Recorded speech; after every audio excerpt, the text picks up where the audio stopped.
Oh no!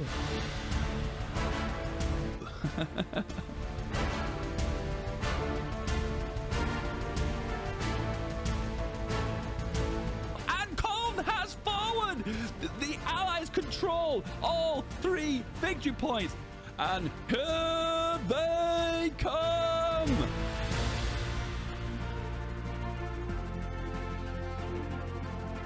Oh my goodness, look at this! He is going for the all-in. 1 division behind on Paris, and it is enough to hold Paris. If it was for Paris, he would have got the capitulation. Oh man, damn.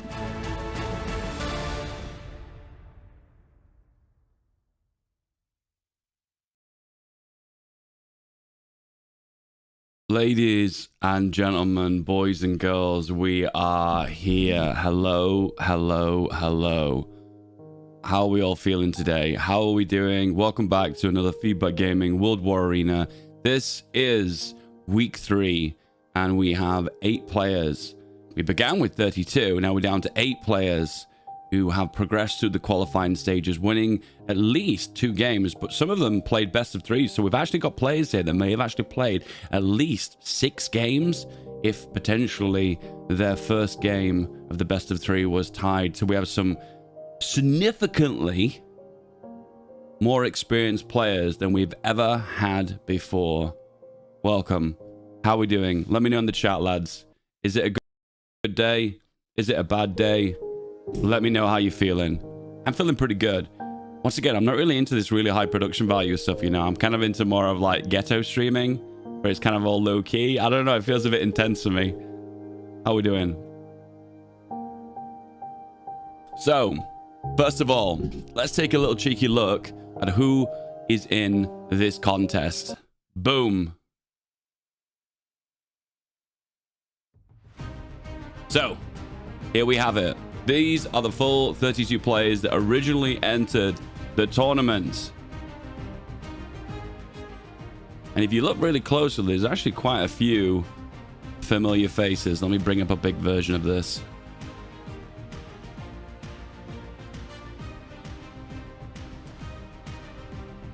So interesting names at the very top there. Can you see Bot 11? Bot 11 won week 2 of the tournament. No, actually, no, he won week 1. He did enter the next weeks, and he didn't make it possibly any further. And he made it to round of 16, but then got knocked out before actually reaching the event. And if you look really closely as well, we also have God. God won last week's tournament. For the most part, he showed consistent gameplay, always going for soft attack infantry every single game. In this game, he did a best of 3, and he got defeated every single time. This gives the impression that the caliber of players is moving up, and we're starting to see more and more players' metas being broken. Once again, if you've got a playstyle that you feel comfortable with, more than likely someone's going to come around one day and defeat you. What else have we got? We have Randy Savage. Randy Savage was kind of interesting because he joined the tournament late last week, and he only just made it to the round of 16 before getting kicked out. Last minute entry. Fighted his way all the way to the quarterfinals, just missed by an absolute smidge, but this time he is through to the quarterfinals to take on Flying Wombat. And of course we have K-Hatch. We remember K-Hatch. I believe he's maybe from Hong Kong. I'm actually not too sure. Somewhere far east. Hong Kong, Macau, Singapore. What's the difference? Lol. K-Hatch. He made it all the way to the semi-finals before, and then he was kicked out in the semi-final deathmatch. Be aware, to reach this point, guys, they would have need to at least played potentially a knockout game or a best of 3. So some of these scores, just be aware, aren't completely up to date. Some of them play best of 3s, and there was just, I think we had 2 dropouts, where if you notice the score says 0-0, it basically means someone did drop out. Let's talk about the players who have actually made it. Here we go. We have the first game, Brom versus African Warlord. Christoph versus Vakers. Randy Savage versus Flying Wombat. We have Seg. I'm going to call him Seg. He's got an L on the end. I don't know how to say it. Seg versus K-Hatch. And these will be the quarterfinal games we're going to be experiencing very, very shortly. We will be observing one of these games, and I'll be hosting them. The other games will be played back-to-back, offline. Then to the semi-finals. Once again, best of 1. We'll be viewing one of the two semis, and then we'll have the final best of three of all three games for the final, all for you guys to watch. This is a lightning fast tournament. Everything will be played at 4 speed. There will be no gaps. We're going to see the beginning of the quarterfinal stage all the way to the finals, all in total in roughly between 4 hours. But if it goes the full way with all the best of 3 games, it may be 5 hours. May the best man win. Let's get on to our very first quarterfinal game.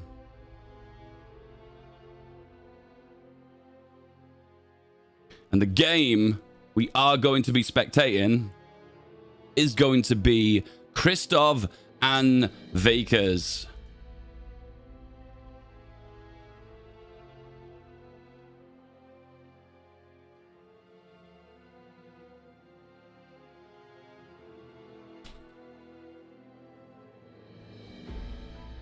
Alrighty then, let's get this started. Let's load up HOI4.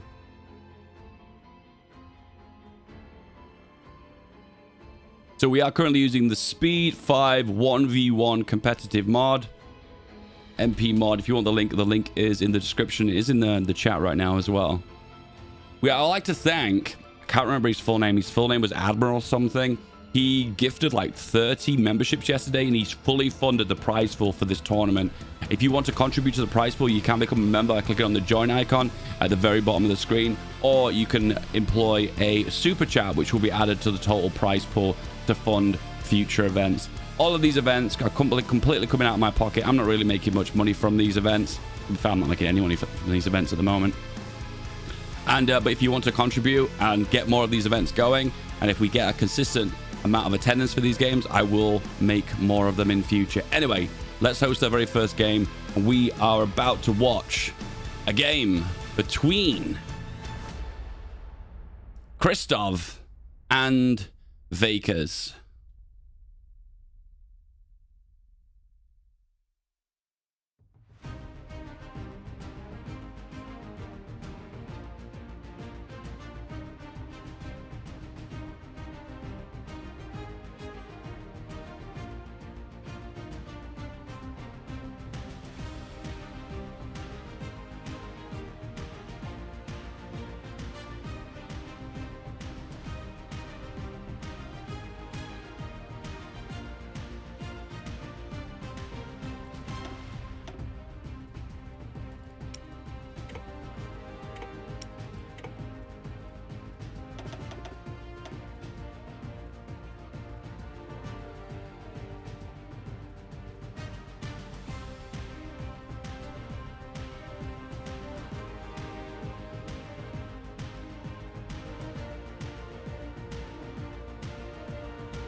All right, guys, we're just setting up now and getting the players into the very first game, the quarterfinal match, which in this case will be between Christoph and Vakers. You know, at this point, I probably would have a splash on screen that would show these players, wouldn't I? Let's see if I can actually do that.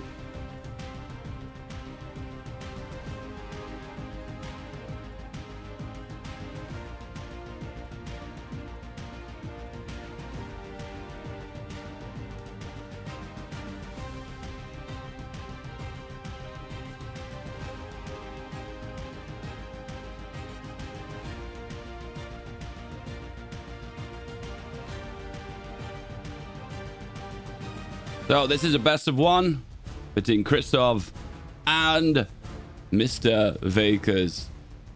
I understand it's frustrating to play the qualifiers, which are best of threes, to play the quarters and the semis and only have a one match situation.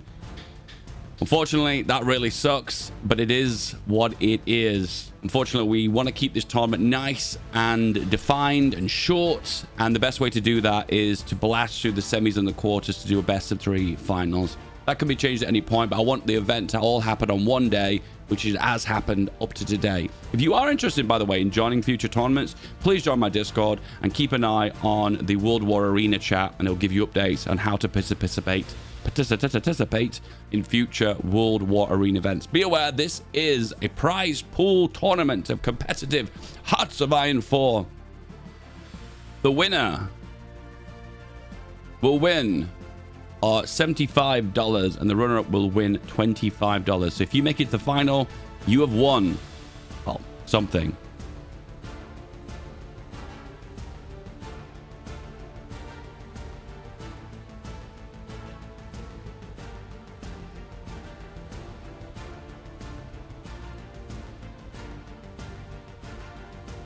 Okay. We are almost there. Christoph, you are the very first into this game. Congratulations. Would you like heads or tails? Unfortunately, the lobby chat doesn't work, and I don't know why. I'm not sure why.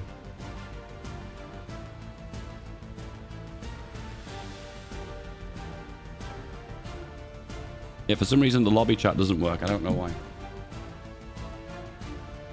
Christopher said in my YouTube chat that he would like to go for heads.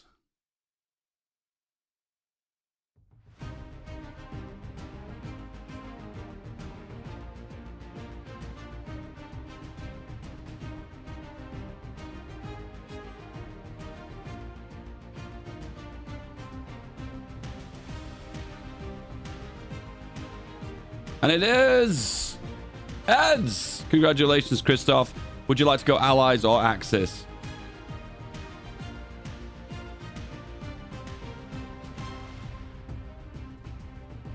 You have the freedom to go for allies or the axis. This time zone is UTC or GMT, which is just 5 to 2 right now. 13:55, 1:55 p.m. Christoph is going to go with the axis.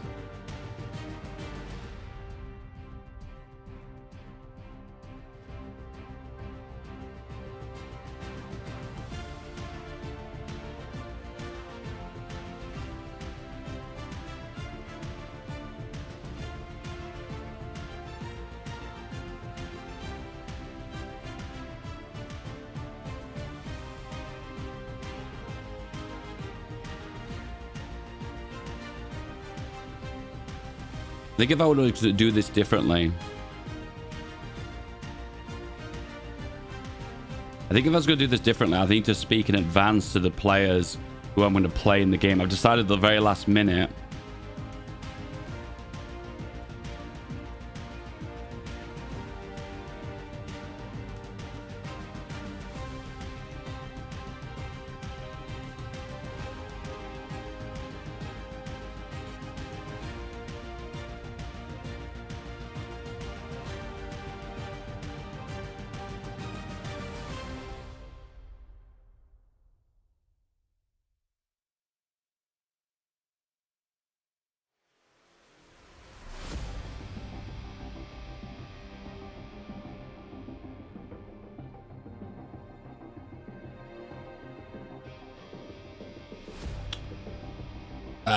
Okay.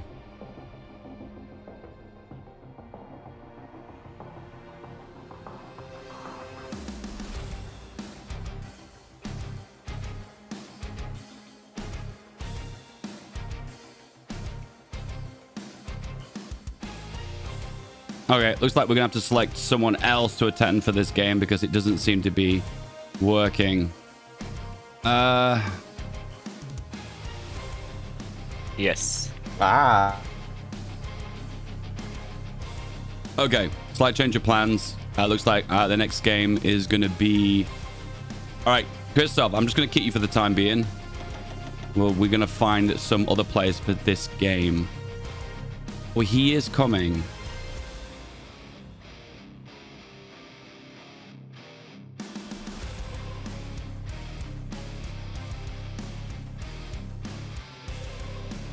Okay, slight change of plan, guys. Sorry about this. Very last minute. I've just learned something that I should have done in advance. I should have let the people know I'm going to be streaming what game in advance. And I've kind of told them the last minute. I'm kind of throwing it on them, which is a little bit frustrating for them, I can imagine.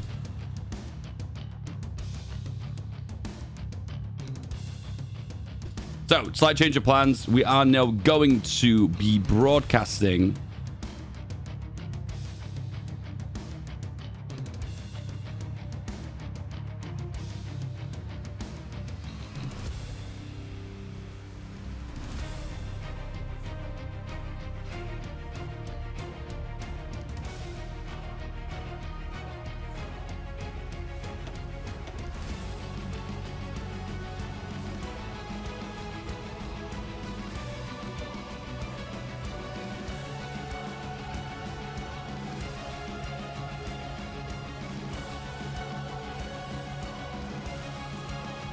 Sorry for the slight delay, guys. My apologies. We'll get there.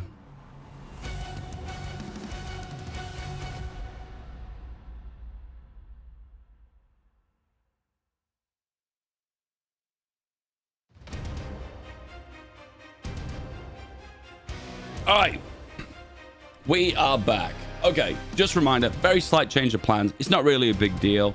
End of the day, we're getting a little bit of communication problem with those two players. That's okay. They can arrange it within their own time, and they can host it regardless of that. That's totally fine. So we're going to spectate now. Braum and African Warlord.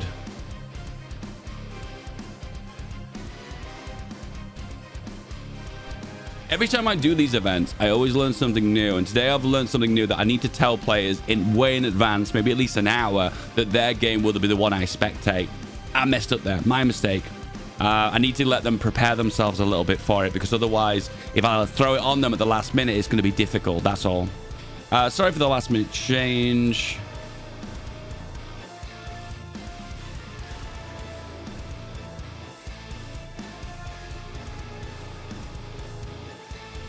Green hair or green lighting? I'm glad you noticed, actually. I'm glad you noticed. Yeah. All right, we have the boyos in the chat. I presume this is African Warlord.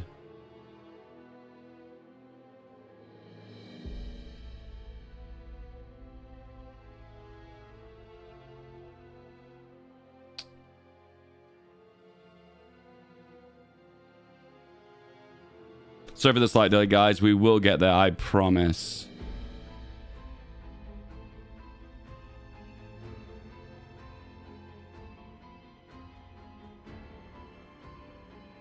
All right, we're back in the game. We're back at it again. This game will now be between African Warlord and Braum. You've already flipped for countries. That's fine. We'll go with the choices they've gone for. Awesome.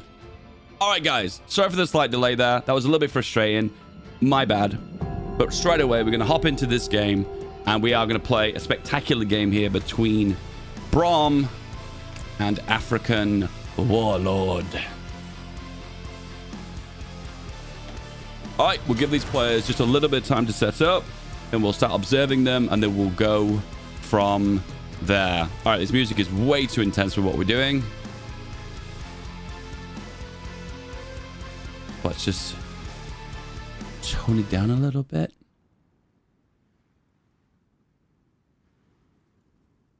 Let's put some chill music on. Just chill.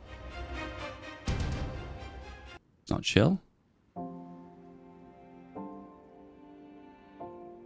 Put on some Minecraft. Yeah, was it the C312 something music?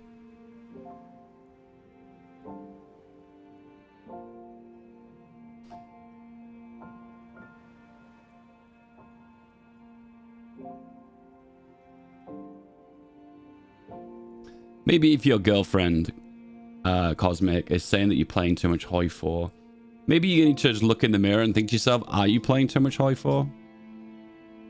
Or maybe, this is a pro tip, maybe you should just stop talking about HOI4 with her. Maybe when she says, why aren't we coming, or why aren't we doing something, you're saying, I'm playing HOI4. Maybe you should stop saying HOI4 so much. Alrighty then, let's check the boyos. Let's see if they're prepared. Yes, they're prepared. Yes, they're prepared. So, give you the heads up, guys. It will be a constant 4-speed game. Now, that's probably too intense for the average player of HOI4, because HOI4 usually in multiplayer settings is play at 3 speed. But however, this mod is very, very, very fast. Look at this world, boys. Look at this world. Isn't this beautiful? So much black and unoccupied territory. Then we have Europe, and then we also have the League of Neutrality up here. And the reason why this is the case is to stop the League of Neutrality from capitulating. It will never capitulate, so therefore there'll never be border war when that nation collapses on itself. But this is it, boys. The Axis powers, allied powers, versus each other. Brahm versus African Warlord. I wish he would have used his actual name, but hey, you can't have it all anyway. This is a 1v1. This is a quarterfinal match to decide their placement in the semi-finals to get closer to potentially winning a cash prize of $75 for the win or $25 for the runner-up.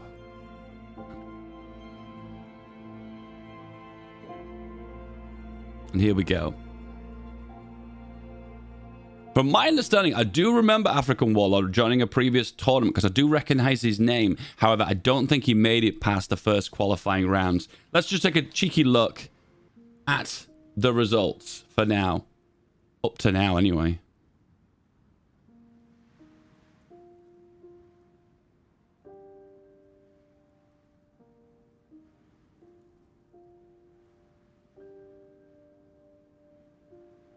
So here's the current status, boyos. This is the current full lineup of all the games that have been played so far. So the first two brackets, the round of 32 and the round of 16, these were the qualifyings. These were all done offline. And then we're reaching the quarterfinal stage right now.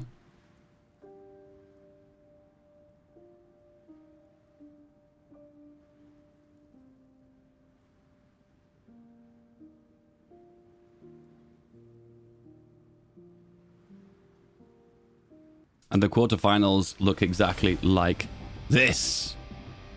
Epic music. And you can see here we are currently watching... Oh, actually, no, this is the... Oh, maybe this is wrong. Is this wrong?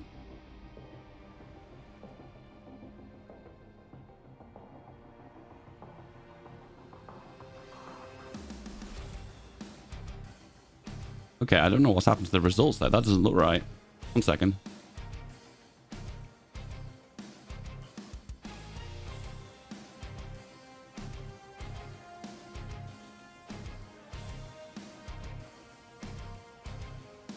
For some reason, the numbers were all wrong there. I can't even explain that. What was that? Anyway, back to the game. I don't understand why it was showing the wrong numbers. That was really strange. So initially, the first stage of this mod is the setup phase. There's not a lot going on, a lot to talk about. So I'll let the players set up their initial build, set up their production, their division, select the initial national focuses, and then we'll dive deep into their build orders. But for now, we're just going to have a little look at the current lineup.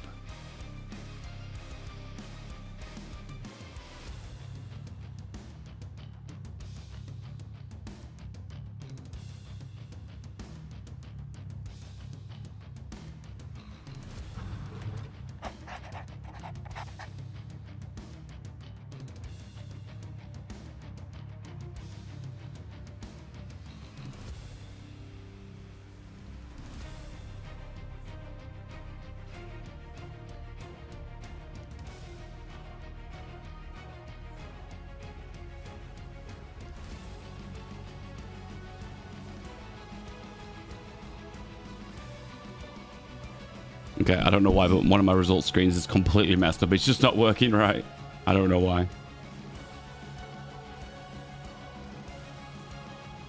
It's incredibly difficult with this to kind of be the host, the commentator, and also the director, the producer at the exact same time. Anyway, back into the game. Here we are.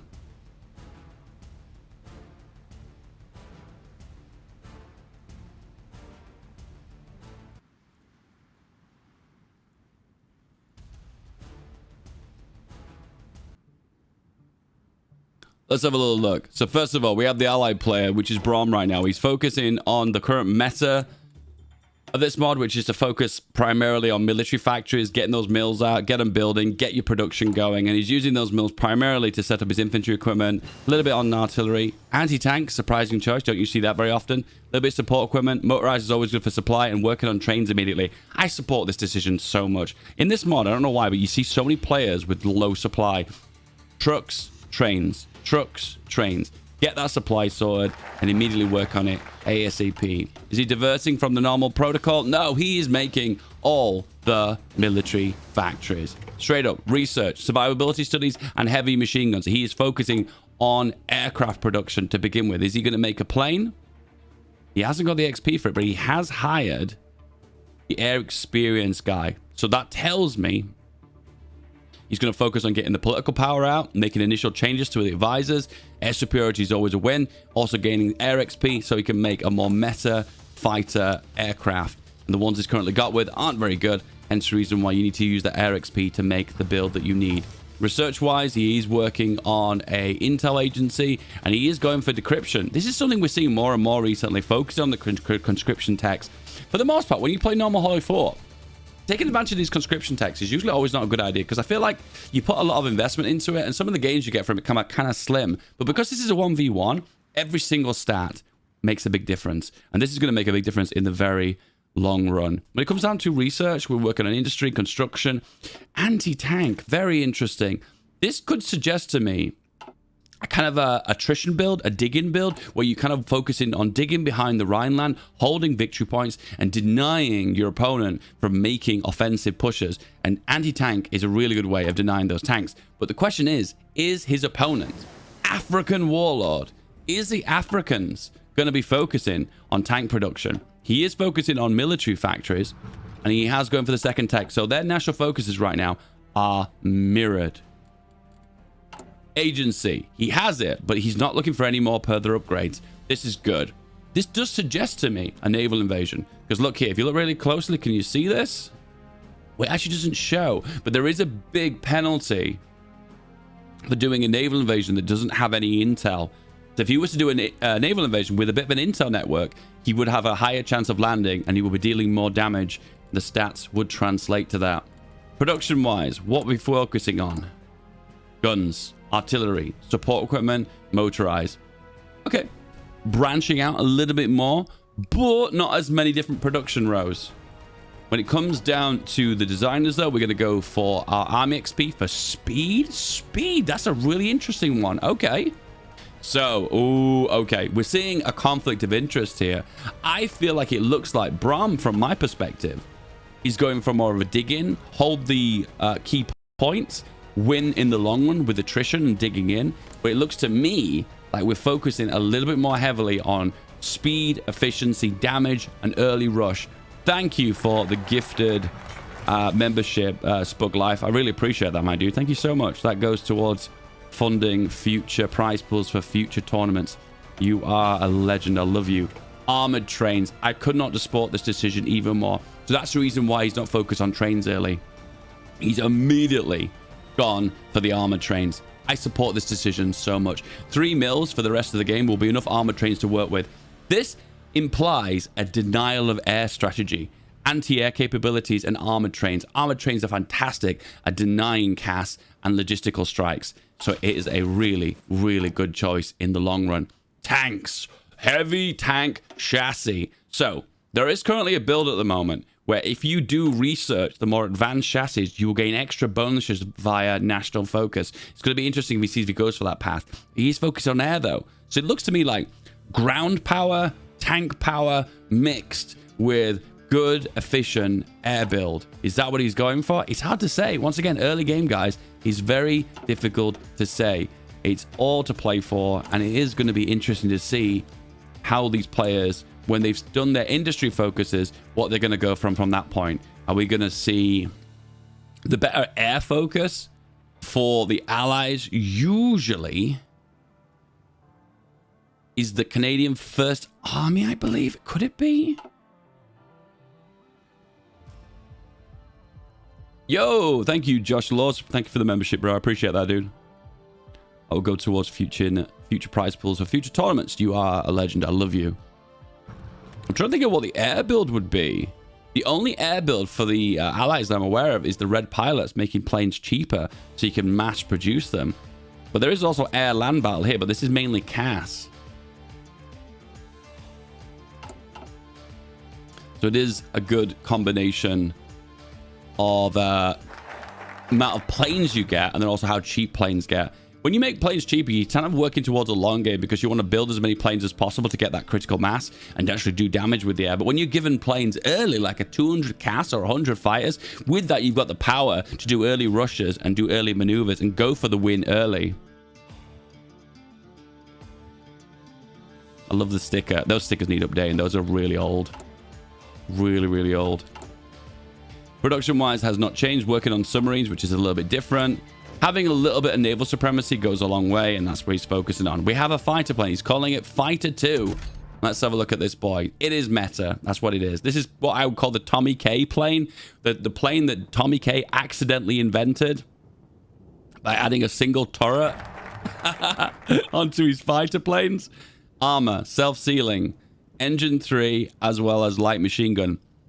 We found from testing this does work effectively, but also the better build would be armor here and an engine 2 to make it the most cost effective and the best use of stats overall. So if you wanted to go for the meta of the meta, armor, self-sealing, engine 2, triple quad heavy machine guns, that would be the meta. I like that he's making the planes now. We're 6 months away from war right now, and right now he's making them, so therefore he's got some planes to work with when the war does kick off. Let's look at the CAS.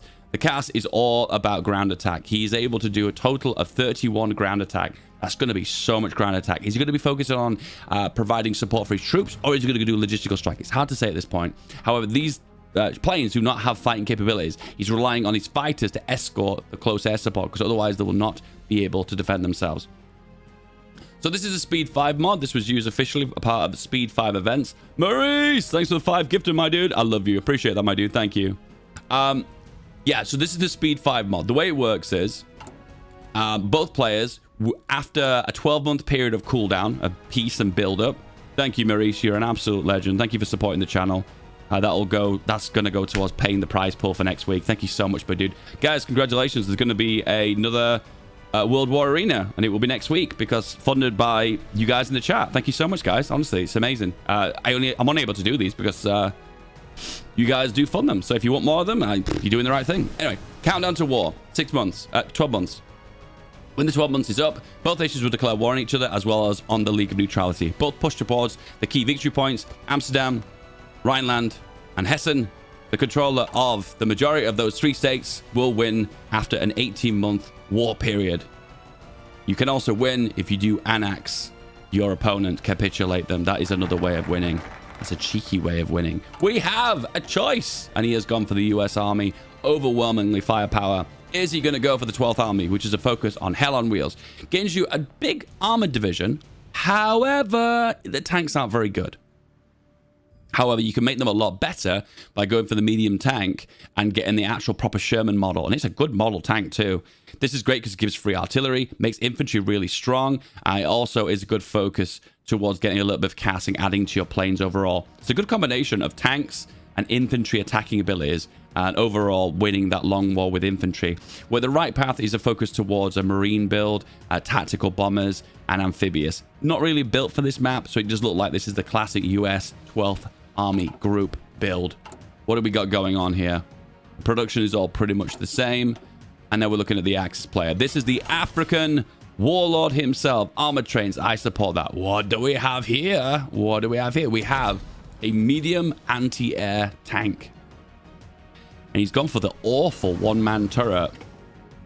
And it's also got riveted armor, 7 armor points, 2 into engine.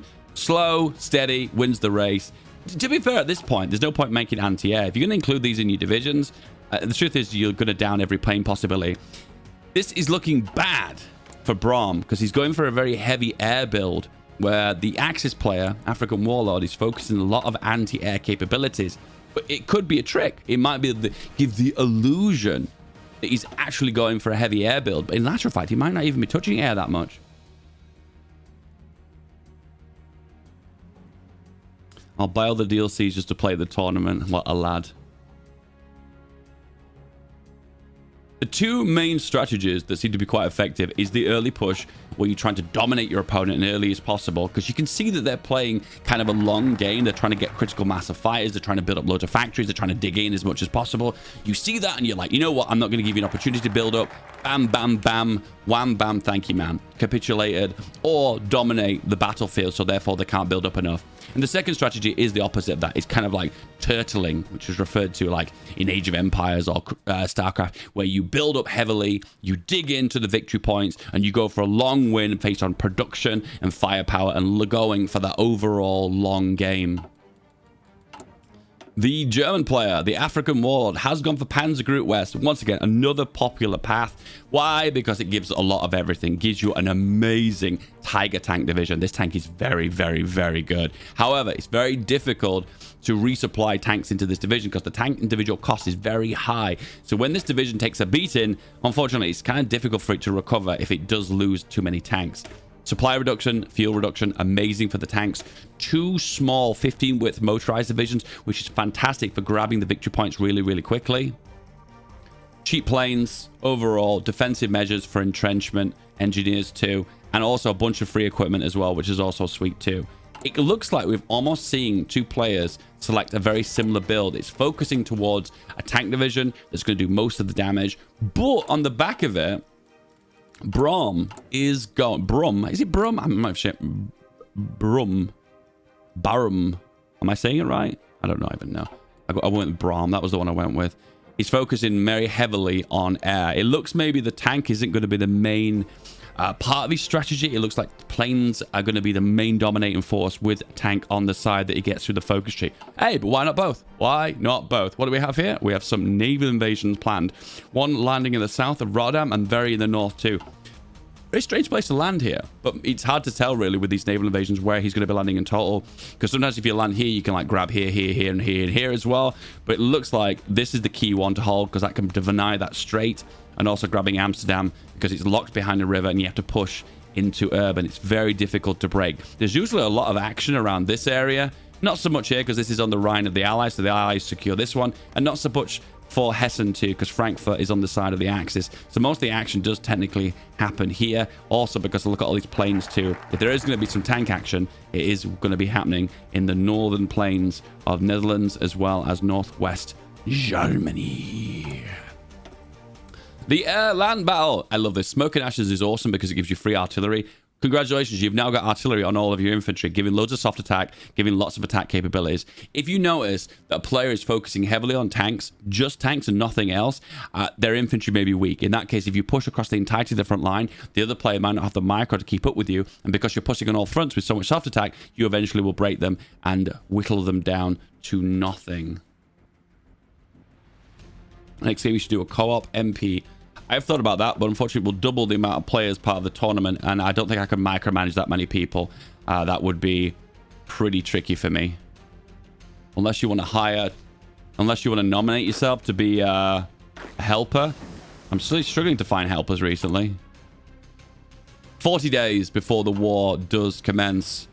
We have naval invasions planned. We have a decent navy on naval invasion support. I love naval invasion support. We need to be using this more often. What it does is it automatically gives shore bombardment to naval invasions that are actively happening, or combat that's actively happening near the coastline. Where? The 10th Panzer Division. He's going for the early tank. So this does suggest to me that he's looking to get into the action immediately, because this is a very big tank division. It has some insane firepower. And if it is pushing into areas that have got decent terrain, hills, forests, or plains, without any rivers, working in conjunction with it, it will do so much damage. It will be a knife through butter. Through the butter. And there we are. The 10th Panzer Division. 32 width, with so many heavy tanks. 360 Tigers. And 265 motorized. Awesome speed too. Tigers are faster than you think. Who would have known that, right? There you go. If you ever up against a tiger, don't think about running. They will be able to catch up to you. We have a bit of a supply problem here. What are we struggling with? A little bit with trains, but it's only 2. So that's something you can deal with later on. When the planes start bombing, though, is that going to be okay? I don't know. I really support African Warlord's decision for going for armored trains. But civilian trains, he's not having issues with supply, so that's kind of good. At the minute, I'm looking for a slight favor towards African Warlord on the Axis. It does look like, at this moment in time, he's more prepared for an early push. And he does have more well-equipped divisions. The speed is a factor too. Fast Tiger tanks. Who would have thought it? Guys, we are 1 week away from war. When the war does commence, both players will declare war on each other, automatically a part of the game, and also declare war on the League of Neutrality. It is a push towards the victory points. Once again, a focus once again on these anti-air tanks, which I think the sole purpose he's making these is they're going to be cheap, and they're also going to have anti-air capabilities as a part of a tank division. We have war, gentlemen.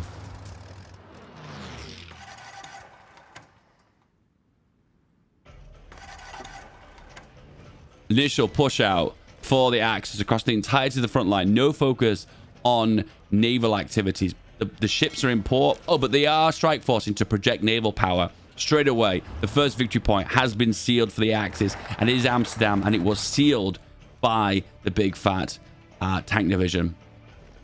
Next victory point has been secured for the Axis, and we have now an advantage for the Axis player. African Warlord securing that point now.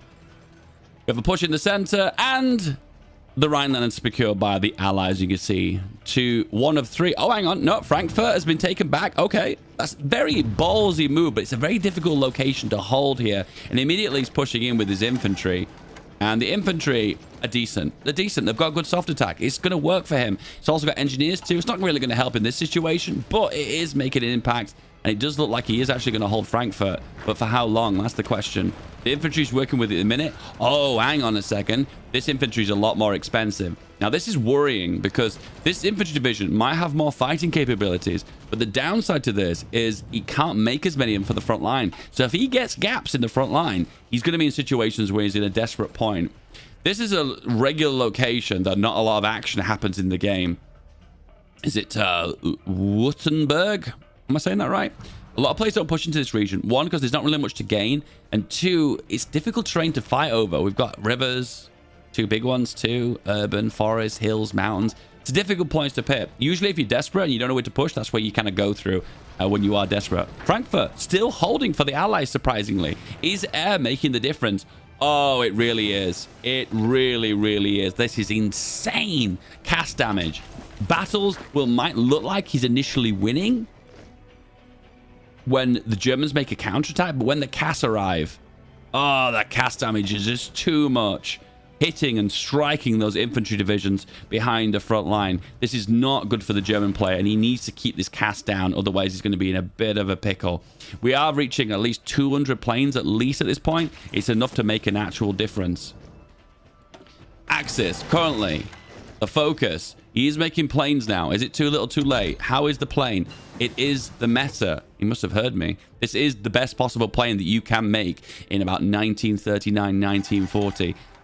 It is good. It is the best of the best. The only downside you would say with this plane is the range. Sometimes it's a little bit lacking, but most of the time in these air zones, it'll be totally fine. He is contesting the air now, but unfortunately, he just doesn't have enough planes to contest it. He's got double, if not triple, the amount of planes, so it's going to be difficult to contest the constant bombings happening here. 2 divisions on the front line have been encircled by the Allies. Counterattack happening on the south. This is an area that doesn't usually have much fighting. Oh, we have medium anti-air tanks fighting here. It's interesting with that 7 armor.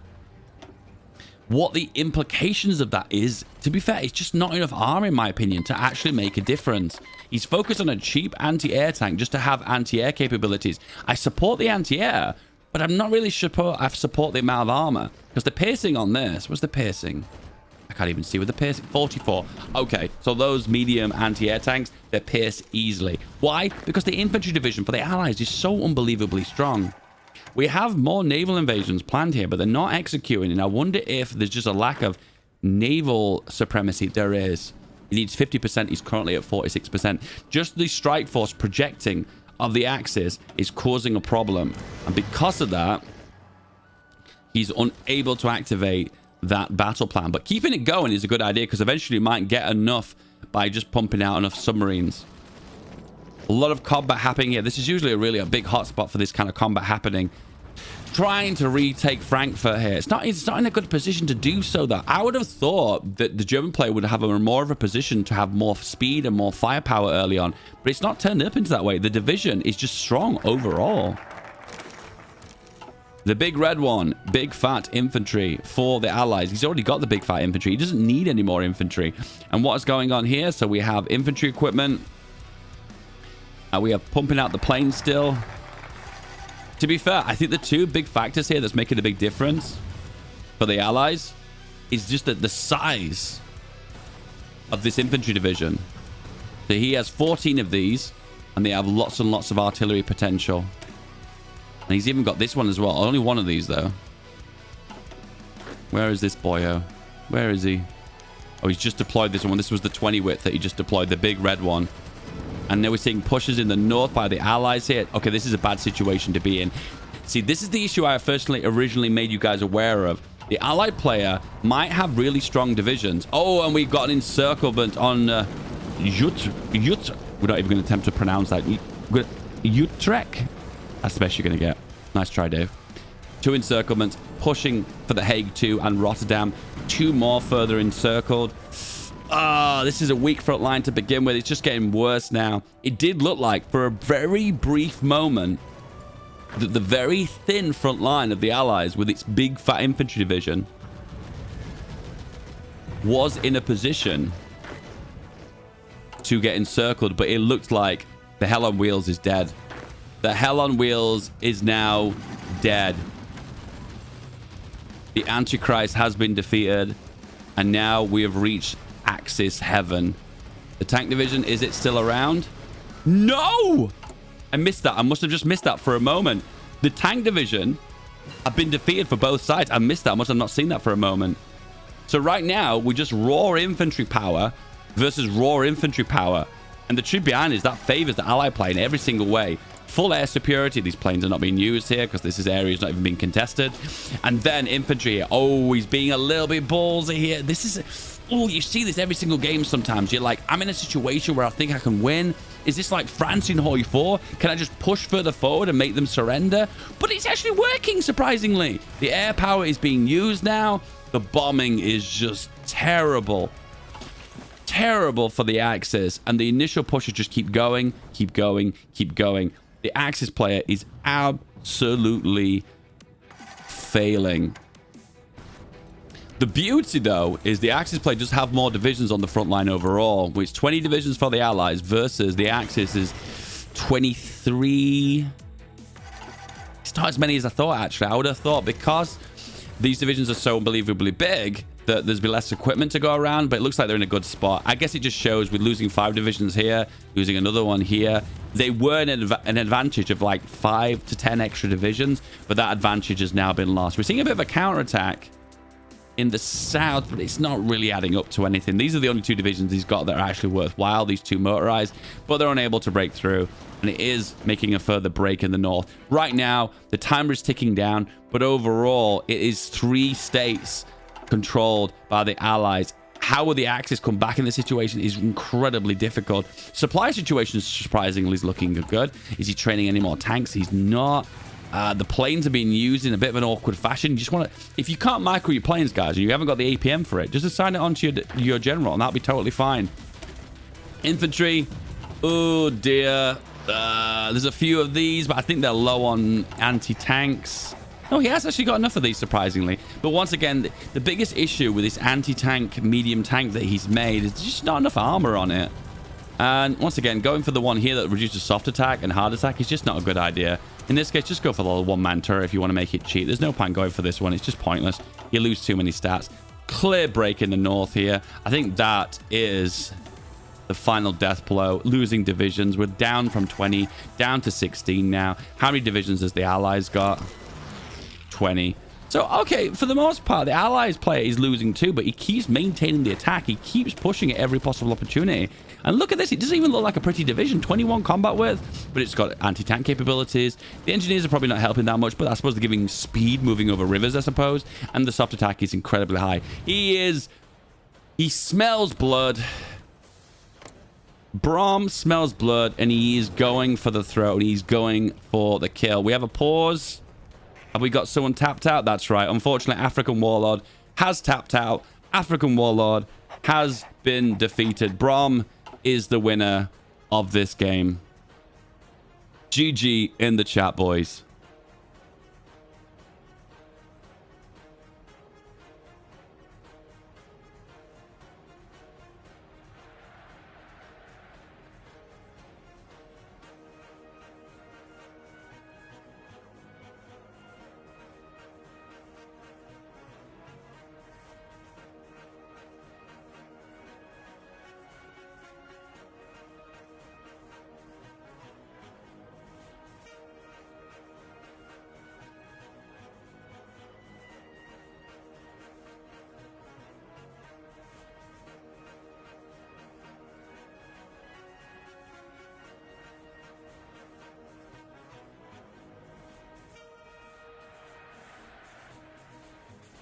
Now we can see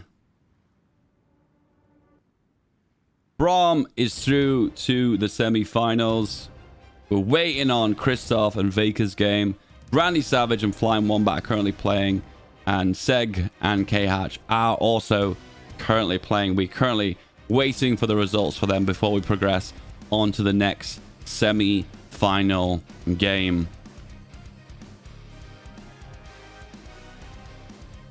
I think to summarize with that game, the result just came down to how the tank divisions were microed, and it looked like at the very beginning both players sent in their tanks to the front line and they both got completely demolished. But the truth is the heavy infantry from the Allies, from Braum, definitely was the winner in the long run.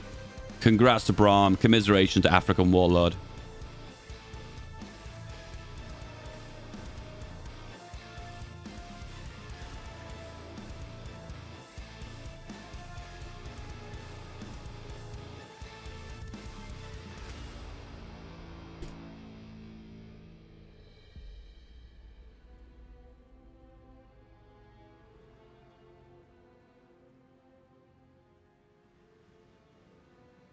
Time for a wee break before we set up the next game. And why not check out the highlights from last week?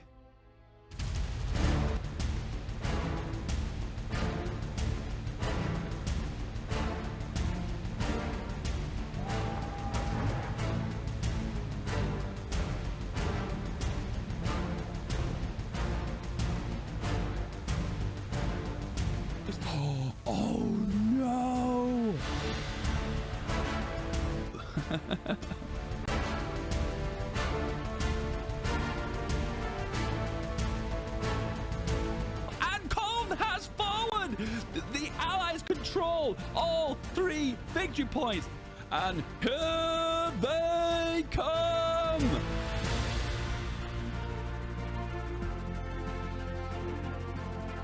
Oh my goodness, look at this! He is going for the all-in. 1 division behind on Paris, and it is enough to hold Paris. If it was for Paris, he would have got the capitulation. Oh man, damn.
Just to recap, guys, the other players are currently still playing in their quarterfinal matches. This game did end early for us because we had one of the players tap out. So that's the reason why we're waiting around for the other players. It should be another 5 minutes before we get the results from the other players. So stay tuned, boys.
Just an update, guys. The previous game did end early before we went the full distance with the other player tapping out. So we need to wait a little while for the other players to complete their games, and we will get back in to another game very, very, very shortly.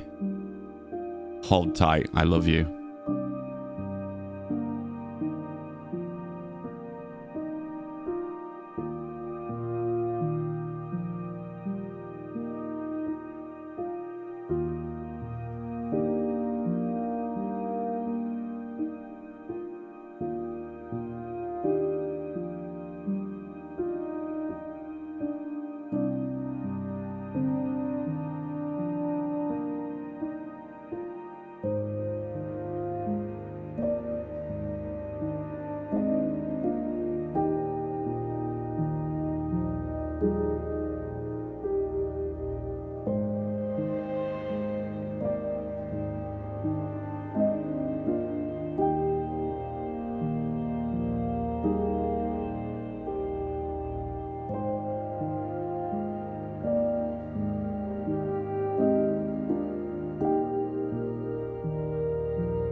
And we have some results back.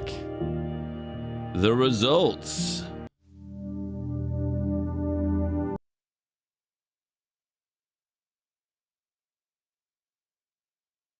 Dave doesn't know what he's doing. Transitions are not my strong point. Guys, we're back. Back at it again.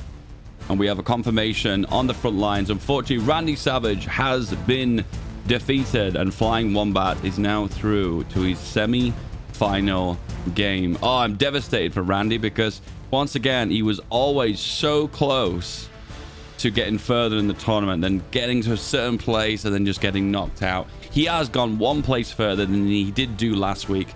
But last week, he couldn't get out of the round of 16 qualifiers. Randy is out. Flying Wombat is through. We're currently waiting the result for Seagull, as well as K-Hatch and Christoph and Vaker's games, which we will now find out the status of those games.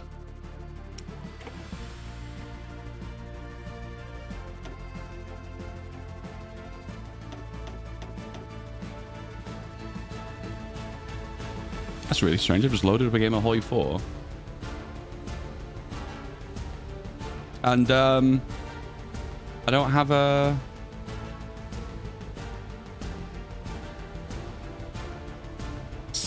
Okay, another update from the front line, gentlemen. A new update.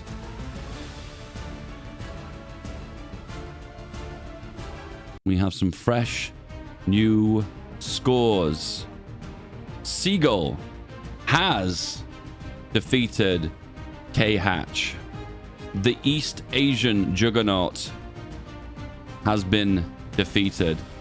Next game we are going to be spectating is going to be Seagull versus Flying Wombat.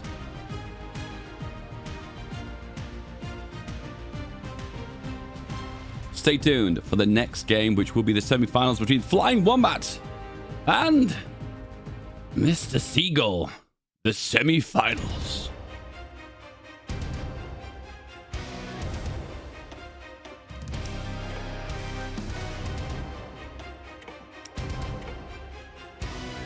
So Seagull entered my very first tournament, and I think he couldn't get out of the quarterfinals, so he has definitely way more progress than he previously did. I'm going to get these boyos into the next game and then go from there.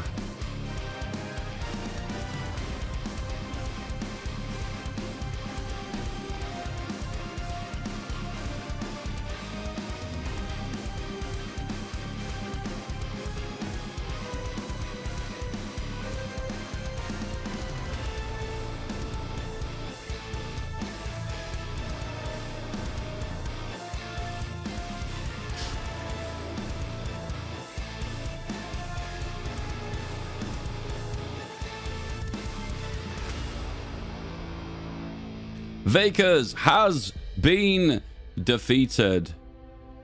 Christoph is through to the semi-finals.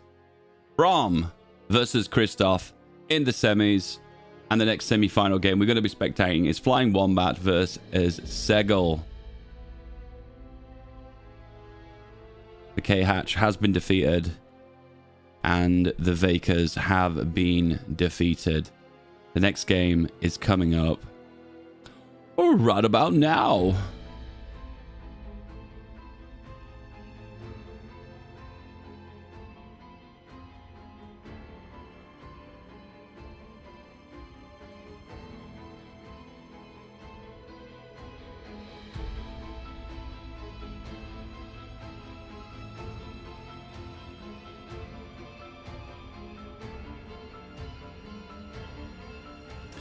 Seagull. Heads or tails?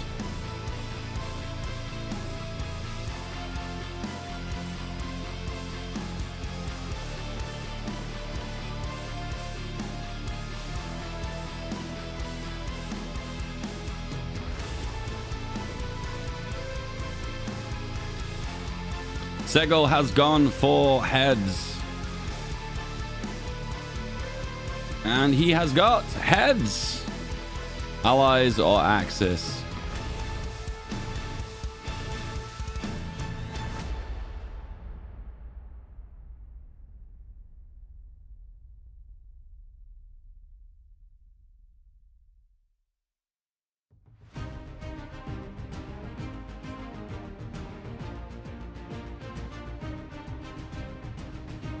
And he has gone with the Axis. Fantastic. All right, select who you're going to play as. And Flying Wombat, if you're ready up, we'll go from there. Let's go. The next game. Here we go. The next game. The semi-finals between Flying Wombat and Seagull. So Seagull's the only one. Seagull is the only one that has made it to a previous tournament. And once again, he had a very rocky start in my very first tournament. There wasn't a lot of high-class players, and he couldn't even get out of the quarterfinals. But once again, over time, development, you eventually get better and better at the game. And here he is right now. He is in the semifinals. He has to reach this point. He's had to win at least 3 games to reach this point. But more than likely, if he was playing best of 3s in the qualifiers, the first 2 rounds, he may have actually needed to win a further 2 more, depending on how many games he actually played. I don't know if the scores are logged correctly, but regardless, here we go.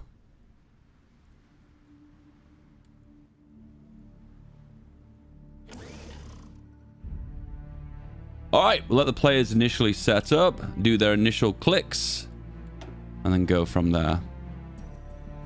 Looks like a Flying Wombat is selecting this research. Be aware, this is a best of 1. There's only one opportunity to shine. You have one chance, one opportunity. Do you make it, or do you let it slip? We're about to find out between the victor, between Flying Wombat and we're gonna call him Seg. We're gonna call him Seg. Seg just sounds better. Anyway, is he gonna select his final research?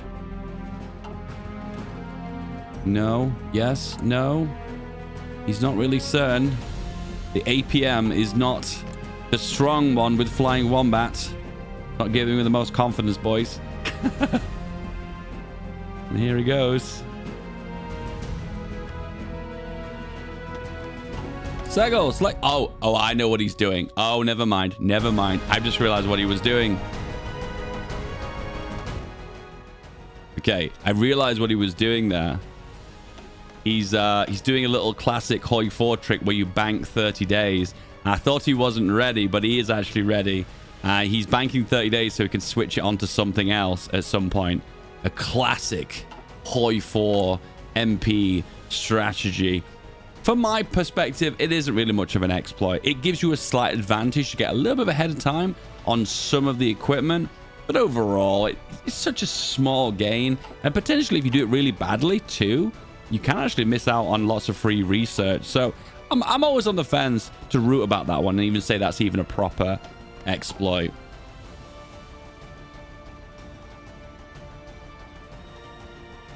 So, ladies and gentlemen, this has been a total of, well, a minimum of 1, 2, 3 games to reach this point. So now we have screened out a lot of the lower class players, and now we're down to some of the more nitty gritty, the better players of the tournament. Hopefully we should be seeing more tense games back and forth. And currently right now, we are watching the game here between Flying Wombat and Seg. Which doesn't sound right. It feels like it needs to be more than one. Feels like it should be more than one. I can't think of the word. It's gone. Never mind. And then on the other end, Braum and Christoph are playing their games offline simultaneously at the same time. Braum was the last game we just spectated, and it was a glorious victory for him. To be fair, let's be real. No offense to the other player, but Braum completely dominated the previous game. He's strong infantry, heavy infantry vision, definitely dominated. The only thing that could have been defeated him is if the player on the other end had overall better micro. This music is very intense.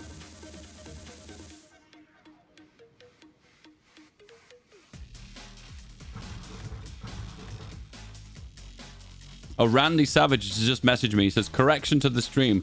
I got to the semis last time, so I actually did worse this time. Oh, no. I was under the belief he didn't get out of the qualifiers. Never mind. Oh, God. Randy has, unfortunately, been relegated 1 place since last week. Oh, well. More experience for the front line. Put it that way.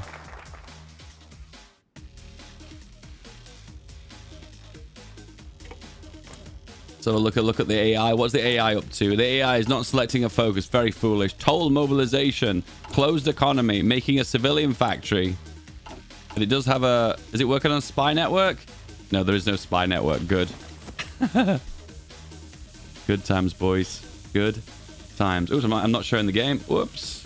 Whoopsies. As I always say, guys, the first 3 to 6 months of the game are a little bit slow. There's not a lot to commentate on, not a lot to talk about. So hence the reason why I lean back in my chair a little bit, wait for the game to build up to show you the action. So this is the Speed 5 mod. It is made by Speed 5, which is like a separate company from Paradox, and they made this little scenario map where you can play as the Rhine or in North Africa or in the Pacific. I have a personal preference from across the Rhine because I prefer like a historical World War II setting, which is France and Germany, or the Battle of the Bulge of the UK versus Britain versus United States versus Germany later in the war. So it kind of gets the impression, gives the impression of an actual more historical accurate World War II game. It makes kind of a theater that I enjoy the most, put it that way. It's a theater that I enjoy the most. Okay, countdown to war. We have 1 year. Then both sides will declare war on each other, and the war will begin. Axis. 3 divisions. The shovels have arrived. Making more dot shovels over the classic Tommy K strategy. The Tommy K dot strategy. Surprisingly, the reason, by the way, okay, here we go. I'm going to reveal the big secret. I'm going to reveal the big Tommy K secret. Are you ready for the Tommy K secret? Are you ready? You know, there's a part of me that's saying this might not actually be right. Anyway, I'm going to say it anyway. The reason they put a dot at the front of the division names is that the divisions are in alphabetical order. And because it's a special character, it always puts it to the top. There you go. The secret has been revealed. Everyone thought that Tommy K was doing... That doesn't even make sense. CI. That doesn't even make sense. I just basically said something that was completely wrong. There you go. I'm eating my own words. Anyway, Axis player. Focusing on the mills to begin with. Always a sound strategy. There was only one player last week who was Cheeseburger Apocalypse. He did enter this tournament this week. And he chose a completely different strategy where he went for his country choice first. And then the XP. And then he went for the mills. The downside to that is you will end up with less equipment at the very start of the war. So you are very vulnerable at the very beginning for a very brief period. My honest opinion, it's a bit of a risk, and I personally wouldn't recommend it. Survivability studies and machine guns. Planes are up, boys. Planes flies away. And we're going for the air superiority boyo as well as the speed boy. Interesting. Everyone seems to favor the speed for the Axis. That's really interesting. Can you guys hear me? Yeah, you guys are being silly. Pashoff is being silly. He doesn't know how to use a PC. Do you even know how to computer? Anyway, next up, equipment. Loads of guns. Heavy focus on guns. Fighter 2 has been made. Has he gone with the meta? Or is he making something a little bit different? Oh, he's gone with something different. He's gone for the machine guns, the cannons. Cannons lose agility, so it loses some dogfighting potential, but you gain extra air attack, which is kind of effective at downing more heavier defense aircraft, such as tactical bombers or bombers. It is more of an interception thing and less of a focus towards dogfighting capabilities. To be fair, if he's looking to down CAS, I suppose that extra air attack will go really handy. For the most part, most people play CAS with these days with less armor on them. Have you tried turning it on and off again? Have you called tech support? Pashkov, I am so disappointed in you that you found the need to display your tech support in my public chat. I am so disappointed in you. Anyway, also working on building more mills. Mills. The honest truth is, guys, if you're going for a long game, which most players don't on this map, if you want to play safe, you go for the mills. It is what it is. Anyway, trains, love it. Motorized, I love it. Support equipment, bit different, and as well as the infantry equipment. Interesting, different. I like it. I like it. I love it. Next up, we have the allied player. Whoa, have we got a mirror matchup here? So this is a better dogfighting plane. It's only a very slight advantage, but in a one-on-one dogfight with the two countries against each other, this plane will come out on top just because the fact it's got more agility. Think of agility as like the plane can bank quicker, turn quicker, and maneuver quicker, so therefore it can more likely evade damage, and it can also fire and get into position and shoot at enemies quicker due to the fact that it can be more agile with what direction the plane is flying. Think of it that way. At the moment, the current meta is high agility, results in better dogfighting capabilities. In the old meta, when the new expansion came out for Fire Blood alone, fighter air attack was the meta. And unfortunately, the next patch completely nerfed that. So guys, stop repeating that old meta, okay? Stop it. Stop it. The other thing I would do to change this plane, by the way, is drop down from an engine 3 to an engine 2. The gains for speed aren't worth it compared to the extra cost overall.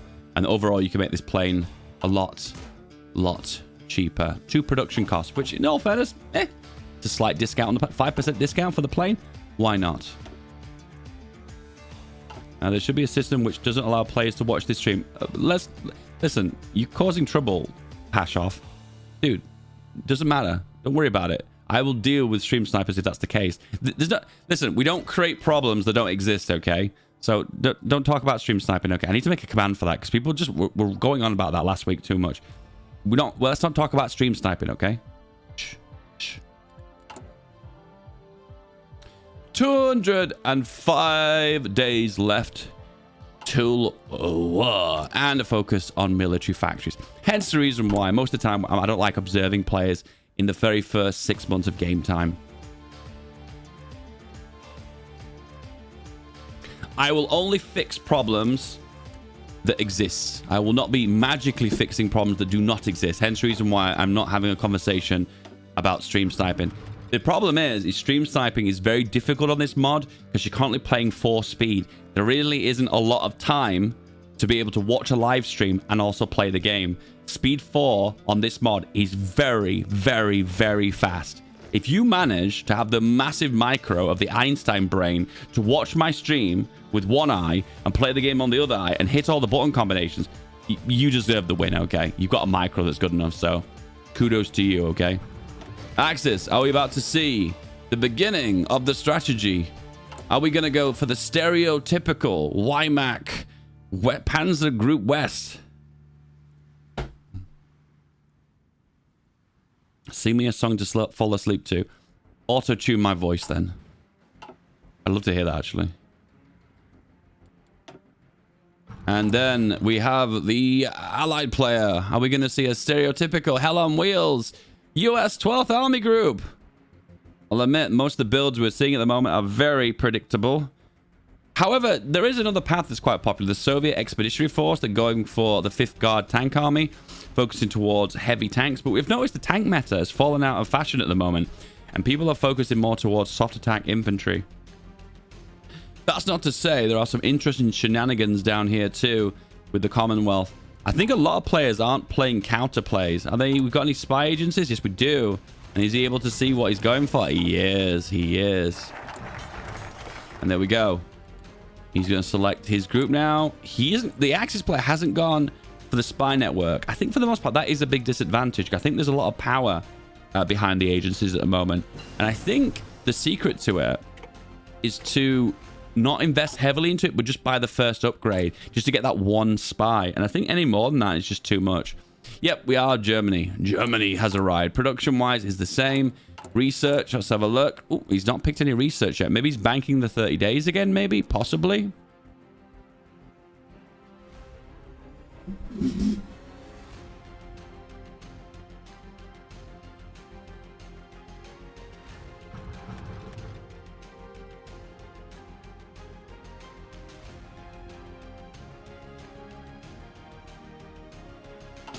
Okay, I just read the chat and it actually gave me a little bit of brain damage. No. Okay. Okay, interesting. Full production and radio. This is a good time to go for radio because you'll just get it after the war begins. Yeah, just after the war begins. We should take advantage of the reinforce rate, which will make a lot of impact overall on your game. Research for the Allies. Once again, working towards radio, but he's going to have it a little bit late. And production. Engineer 2. Is he going to go for flame tanks? There's usually not a lot of time in this game to focus on flame tanks due to having to research Engineer 2 and then the production for it. And none of the builds in the game give flame tanks, so that's probably why a lot of players don't focus on it. The US Army! It looks like the 12th Army Group, unless he's going to go for a very wonky naval build with the USMC. I don't know. Would it be interesting to ban certain paths? I think what I might do in future is do like a coin toss, like a randomizer, and they have to go a specific path to try and, I don't know, go down a certain path that I select for them, basically. Overwhelming firepower is coming, and the Panzer Elite. Annihilation. Is it Annihilation in the song? I forget. What's the Sabaton song? I always say constipation as a joke, and I've said it so many times now. That's all I can think when I think of that song. Oh, straighten the back out. Oh, all right. So, let's have a little cheeky look what this game is. We're another 6 months? Less than 6 months. 4 months, 5 months away from the war being declared. Let's just check out what this current game we're currently spectating right now. And it is currently Flying Wombat versus Segel, where Braum and Christoph are currently playing their game at the exact same time. And then we'll have the result very shortly. And from there, we can progress to the final. The final is different. The final is a best of 3 with potential 3 games to be played. And potentially, if a quick 2 wins can be done, then we will have an actual new World War Arena champion. Could you be a champion? Could you do it? Well, you can join next week if you want to. Join the tournament, just join my Discord, and keep an eye on the World War Arena chat. I'll give you an update of all the good stuff currently happening. I'll admit, guys, we're hearing the same songs over and over again with this tournament. I need to find more music.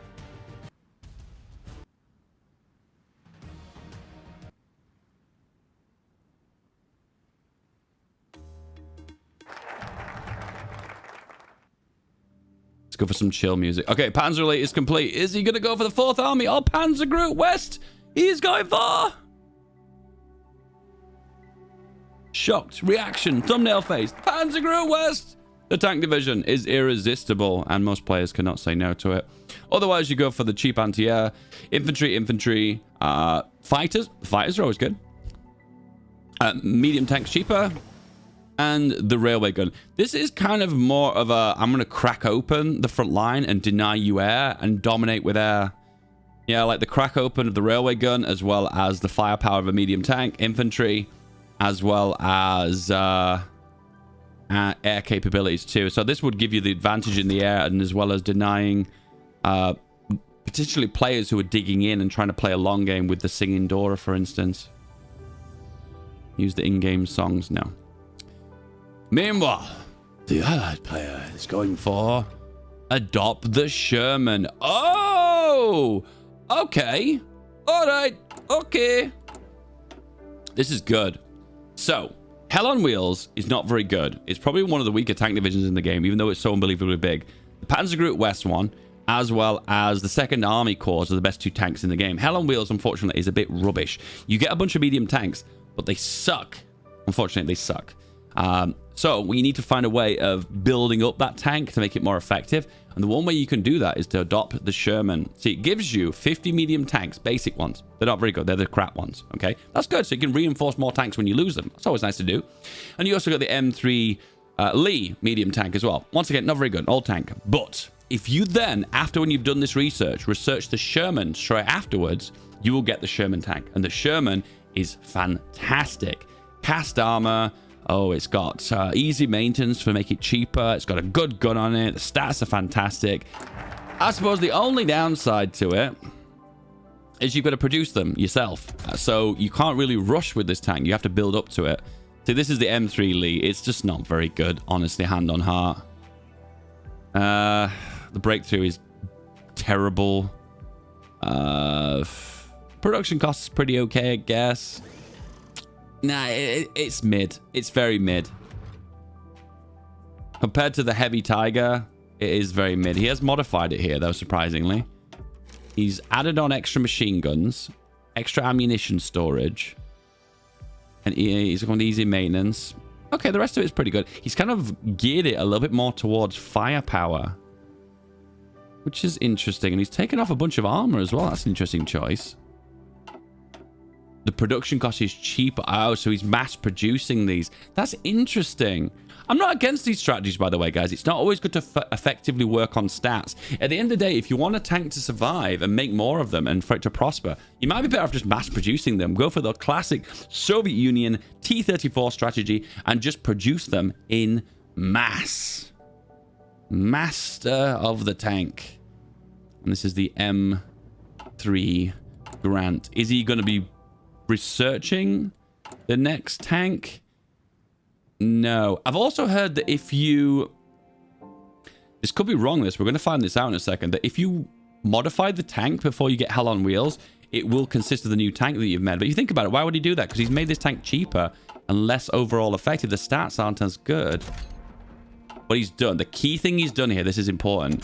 He's removed the fixed cannon and replaced it with a 3-man turret, which gives a massive boost to breakthrough. So the breakthrough on this tank now is actually healthy, which is good to see. Okay, let's see the Hell on Wheels. Where is it? Here it is. Hell on Wheels. And it consists of M3 Lees. And once again, as I mentioned to you before, guys, they're just not very good. I think you get a weaker tank than this if you don't research the Sherman National Focus before you go for the Hell on Wheels. I think you get a tank with this, but it's even worse than this one. So this is the only path you really want to take. It's okay. It's not great. Hey, I'm not raving about it. It's just okay. It's okay. Once again, the breakthrough problem is massive. The armor could be better. It's okay, I guess. I'm kind of happy with the piercing, but everything else is just a bit mid. Okay, research-wise, industry and new radio. Standard. Big red one. Big infantry division. Very useful. This one's good too. Gives 10% extra attack for infantry. If you go for soft attack infantry with the 12th army path, you've got some really good fighting infantry divisions. You see that a lot with players. They don't focus too much on that tank division. They focus towards making a very robust, strong infantry front line and back it up with fighters. He's gone for the CAS as well. How is the CAS? Once again, just stick in the air attack. Oh, he's gone for some extra bits. Dive breaks and self-sealing. Okay, so this plane can defend itself. It can take some damage before it got shut down. Interesting. Next up, Axis player. What have we gone for? We are going for the Panzer Group West. Supplies from the sky and focusing on aircraft to begin with as well. He is going for CAS as well. Okay, we're getting this weird mirror matchup at the minute where everyone seems to go in for very, very similar builds. So, this is just a solely... Okay, we're at war right now. But I was talking. I've got lost in the gameplay here. And here we are. Is there any naval invasions planned? No, we have one. Oh, we have one. And he's grabbing Rotterdam immediately.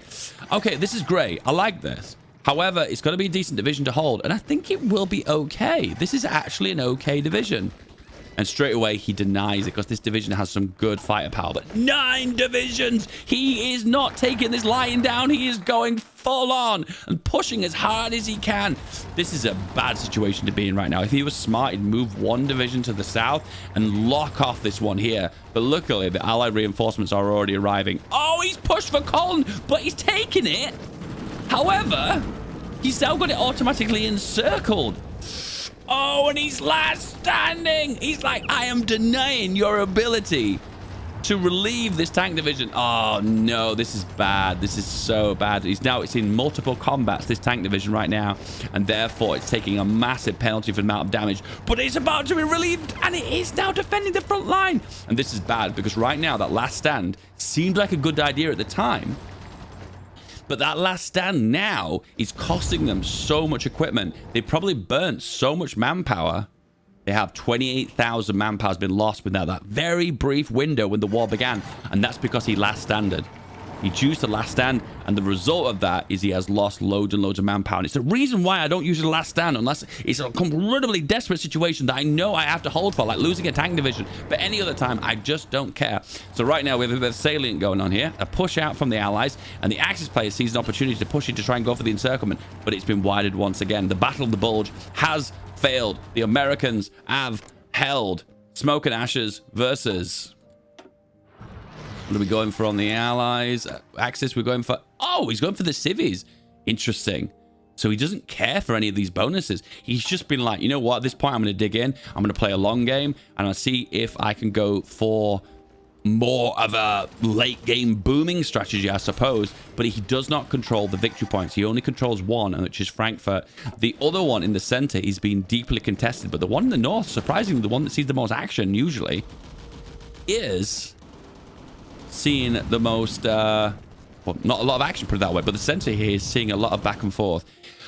In the north, surprisingly, oh, this is a mistake. He's not even aware this has happened. He's pushed forward, but because he's not deactivated the battle plan, he's not aware this has not been taken. So now he has 6 divisions just sitting around doing nothing. Oh, the counterattack. What are these divisions he's losing? It's not looking very strong. Okay, they're only small divisions, but you just don't want to be losing divisions this early on. It's just not a good situation. This is also really bad too. This open front line here. If he had a few reserves in the south, he'd be in a really good spot. The combat is really intense here. Okay, the allied player is feeling the full blunt of the Axis push here, and it looks like a victory point is just about to flip. Have we seen the tank division defeated yet? No. The tank division is right here, and he is trying to relieve this victory point, but he is last standing again. You know, this could go either way. The last standing is really skilled. I love last stands when you use them effectively, but the downside to this is if he's not able to make the most of those last stands and stall for time, you're going to end up losing a lot of manpower and a lot of equipment, and it's going to hurt in the long run. 24,000 losses for the Allies, 94,000 for the Axis. Meanwhile, we have a big fat tank division here that's sitting here and doing nothing. Is he looking to expand on it? No, he's just focusing primarily. I don't disagree with this, because at the end of the day, the Axis player is focusing on the micro. He wants to win those battles, and he's doing everything he can to do them. And he's building forts too. He's building a level 10 fort in the Rhineland to deny the ability to recapture it. He's got his mindset on this. It's really rare this happens. Usually the victory point that gets the most contested is the one in Holland. But because he sees that the one in Holland is like a lost cause now, he's like, you know what? The Rhineland is German. Hold the Rhineland. Is the tank division arrived yet? Here we go. Mr. Rommel has arrived, and he's holding that victory point. He does not want to give it up, though. 0 manpower. Is he even aware? I'm not sure. Concentrated industry has dropped. Meanwhile, the Allies are focusing towards air power and logistical strike, but it is being contested in the air. We have very similar numbers on either side here, so it looks like a lot of the actual air power is not going to penetrate and do damage, because we have equal planes on either side with the yellow air. A level 10 forts allowed. They 100% are allowed, but my god, they are so expensive. Don't forget, this is a short game. It's not a long game of HOI4. In this case, you can see really closely, he's not got a lot of production to build towards his fort either. He's only got 5 civilian factories at this moment in time. So, there you go. This is a multiplayer game. The semi-finals, the best of one between Flying Wombat and Segel. I realize the music is not fitting for the current action we're experiencing, so let's change that music.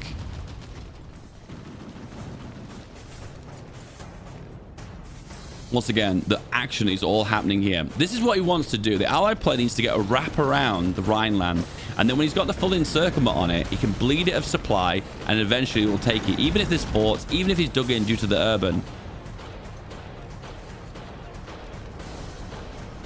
This is probably... Oh, the front lines have just disappeared. What is he doing here? Is he going to make a front line for the field marshal?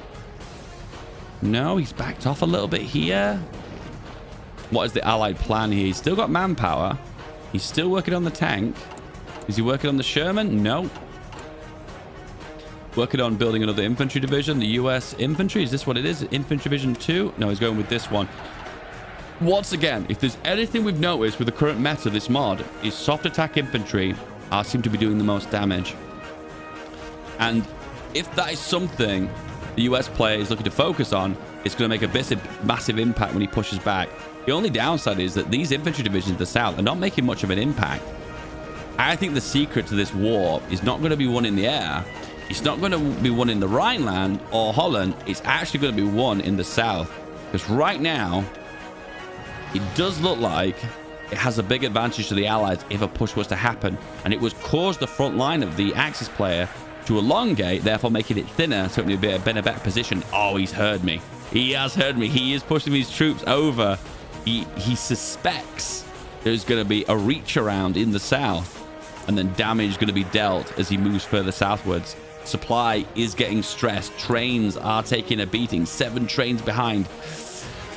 Do you know what's surprising about this game is that you can be low supply, and it doesn't even make a big difference. We remember when Bot 11 won his tournament, he was low supply for all of his 3 final games, and he won 2 of the 3 of them. So it did make a difference. But overall, it didn't cause him to lose the game completely. Meanwhile, we have divisions held back. This is smart. Both players are holding back divisions, suspecting a naval invasion, which kind of does happen at points as a distraction. Less about actually winning an overall game. Supply for the Axis is 0%. They have no trains. Yeah, the bot 11 strategy of zero supply, of the legendary zero supply bot 11 strategy. Okay, air. The Allies have a total of 350 planes about. The Axis have a total of just about 250. It's very close. It's very close. The Allies have got a very slight advantage, but it's not enough to make a critical blow to actually win it overall. The Allies making a push for the Rhineland once again. How much are they dealing against? They're dealing against a level 3 fort, but the fort is bust right now. So overall, the damage has been held. These last standing. Do you know, it's hard to say sometimes if I see a player last stand, whether I want to stop fighting or I want to keep pushing. Because if you see them last stand, they're going to lose so much equipment. They're going to lose so much manpower, and it is going to hurt in the long run. And to just show, the Axis player is low on manpower, and he has lost 135,000. He's excessively losing last stand, but he's currently winning. So what can I say? Right now, the Allied player is behind, and the German player is holding 2 victory points. He is in a position right now to win the game, but he's making the ultimate sacrifice, and that is many, many, many, many German lives are lost. Is he going to go for extensive conscription? He's not even selecting a national focus anymore. He's focusing all of his micro on the front line. If there's anything he does need, and it is trains. But luckily, he's not forgotten about the trains. He's prioritizing the production of them. But once again, you don't want to pull production away from the front line and the actual troops fighting. You want to focus overall as balanced as you can. Because if you're winning, you're in a winning situation. You don't really want to be pulling production away from the front line. Logistics. A little bit behind on the trains and the tanks. Rest of it is pretty good. Logistics of the Allies. We're a bit behind on the mediums. Making the medium flames. Interesting. A little bit behind the support equipment, but everything else is pretty standard. The tank division is here. Armor of 39, breakthrough of 64, consisting of mostly M3 Lees, and he's also got the flame tank on there too. Flame tanks are amazing. They give a massive attack advantage for pushing into urban, and he's making the tank division as well. Let's have a little look. Flame tank giving an extra urban attack advantage of 15%. That's massive. However, the longer he leaves this, the worse it's going to get. We have a level 3 fort in the Rhineland right now. Is he building even higher? He is. He is adamant he's going to build this higher. And he is also building forts in the south. Oh, no. Okay, he's given up building this fort higher. And he's now building the ones in the south to secure Frankfurt. He feels confident he can hold this now. But now he's diverting his firepower and his force and his production to building forts in the south. He's building the Atlantic Wall of Frankfurt. Meanwhile, at sea, not a lot happening. We do have, surprisingly, an Axis Navy here. And if there wasn't a combat happening in this region, shore bombardment would take an effect, reducing breakthrough of attackers and reducing defense of defenders. Supply is looking pretty bad for the Axis. He's slowly creeping it back, though. But by the looks of things, I think what's happening is hitting the trains. He's done the first point here. He's eliminated the supply for the Axis. Now he just needs to have enough firepower to make a strong enough blow to actually make a difference. We have a tank-on-tank battle here. We have infantry and the medium tank versus the heavy. The heavy is last standing. Oh, that's such a bad decision. You're going to lose so many heavy tanks for that. Let's have a look at those losses. 16 are down. 72 heavy tanks were destroyed. Okay, guys, listen. Last standing, if you've got lots of infantry and manpower, it is a thing, okay? But last standing with heavy, expensive tank divisions is just a big, big, fat no-no. 248 Tiger tanks were destroyed because the commanding officer said not a single step back. And all of them were completely wrecked, destroyed, and left in wrecks in the south of Friesland. And we're seeing a massive push in the north here. This is exactly what he needs to do. He can't break the urban. It cannot be done. So what he's doing now is just wrapping around it, and he's doing such a good job of it. The push is happening. He needs to be careful of the north flank, though, because he doesn't want to get encircled too, but he is pushing. The last standing again. Another last stand. The manpower is creeping back because he's gone for extensive conscription, but overall the manpower lost now is 200,000. The German Leaders do not care about German lives. They do not give a crap. While the Axis, on the other hand, the Allies, on the other hand, are making pushes, making gains, and actually taking the win. The north is empty. There's nothing happening in the north. All the combat is happening in the center. The battle for the Rhineland is happening right now. And it might look like the Allies are losing. We've got red bubbles here. Overall, though, look at this. Look at the strength of that division. Look at the strength of these divisions. They are getting absolutely annihilated. 8% strength, 20% strength, 25% strength. Honestly, hand on heart, I think a lot of people who use Last Stand don't fully understand it. We have an allied leading game. The Allies have now secured Holland, and they have now secured the Rhineland. This is an allied leading game with the losses of 58,000 American lives compared to the 271,000 German lives lost. Last Stand is his favorite button, and he just can't stop pressing. He's addicted to it. It's the slot machines. He just keeps pressing that button over and over and over again. You've run out of money. He's still pressing the button over and over and over again. There's no money left. He's pressing it. He's pressing it. He's pressing it. Has he even got any command power left? He has taken a hit on command power, but in this mod, you get loads of command power, and you haven't got that many divisions, so you can still Last Stand over and over and over again. The tank that I said was so bad is still going, and he's pushing, and he's encircled 2 divisions there. That was massive. How is the other German tank division doing? Where is the Tiger? The Tiger's been defeated, guys. The Tiger has been slayed. Bengal Boy has been defeated. The Tiger is gone, and this is looking like a severely allied favored game. At first, it looked like the allied player couldn't find his feet, but eventually, when he got enough infantry divisions on the front line, he made a push, he made gains, and he did all the damage where he needed to be. Everyone was saying, he'll never break Rhineland, urban, rivers, level 3 fort. Well, guess this. He went right around the outside, put his hand around the back and went like, come with me if you want to live. And he took the Rhineland straight off the Axis player. And now we're seeing an Axis game being absolutely obliterated as the Allies move forward to capture more land. Right now, it's looking like the losses for the Axis are so unbelievably high that divisions are melting. If a division reaches 0% strength, it just disappears. It goes. It's gone. We're down to 16 divisions. We're down to 180,000 manpower losses. Surprisingly, extensive conscription is kicking in, and he is getting manpower back, but it's too little too late. Listen, guys, if you are going to Last Stand excessively, one, only do it with infantry, and then secondly, do it when you've got excess manpower. He was at 0 manpower for like 6 months of game time.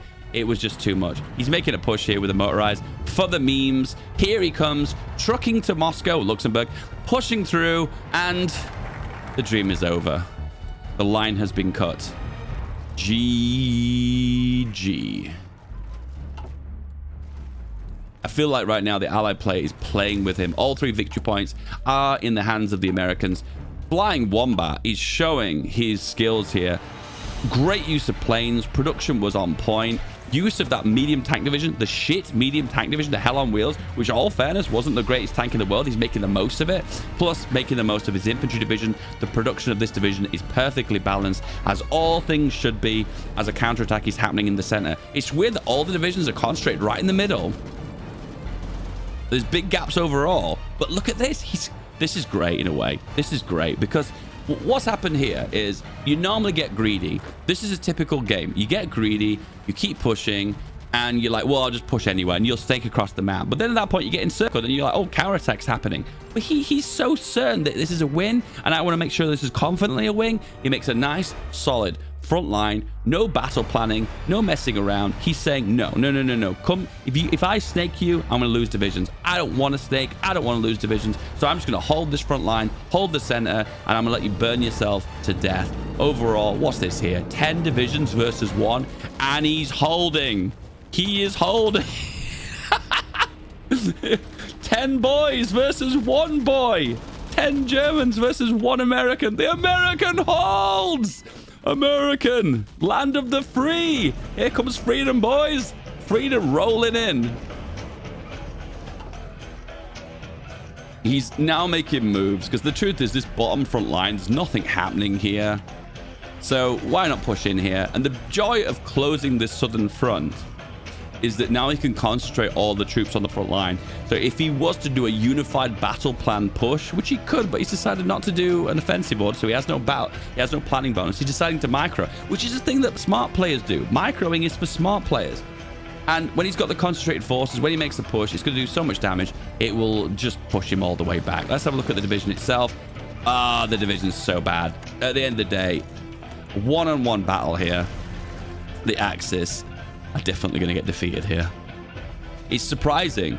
I love how confident Wombat is. Wombat not only is not being ballsy and pushing forward, but to top it off as well, he's leaving divisions behind. He expects naval invasions. He's left a division in Amsterdam because he knows there's a cheeky trick at the end of the games to try and take a win by grabbing Amsterdam at the very last second. But the truth is, he'll grab Amsterdam, but you still control 2 victory points anyway. So what's the point? In this situation, I like the confidence and I like the consistency. Oh, here we go. Here come the battle plan. Operation Epsom and Operation Varsity. Varsity? 2 allied victories in a row. I know, and it's usually the case. People always say the Axis are favored, but we're not seeing that today. Here comes the planning bonus. Tick, tick, tick, up to a maximum 48%. Battle planning bonus.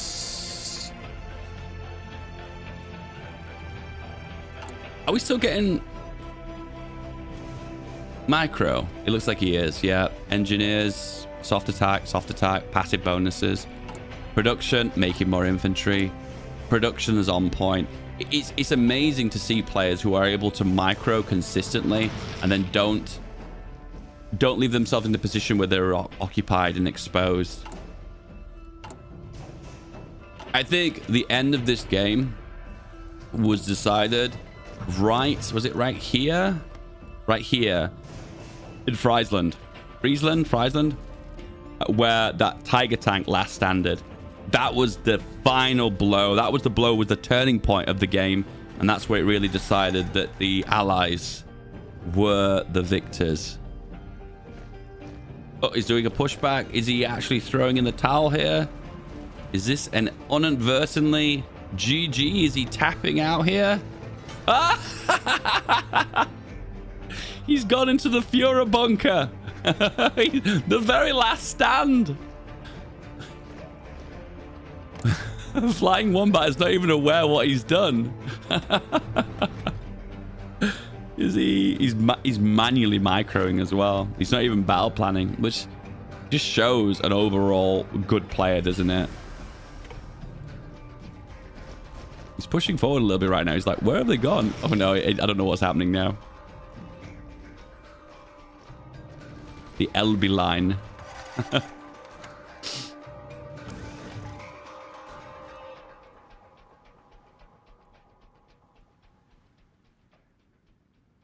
Okay, let's have a little cheeky look at the scores so far. So Flying Wombat and Segol are currently in this game, with Wombat looking to take the W, but it could change at any moment. You never know.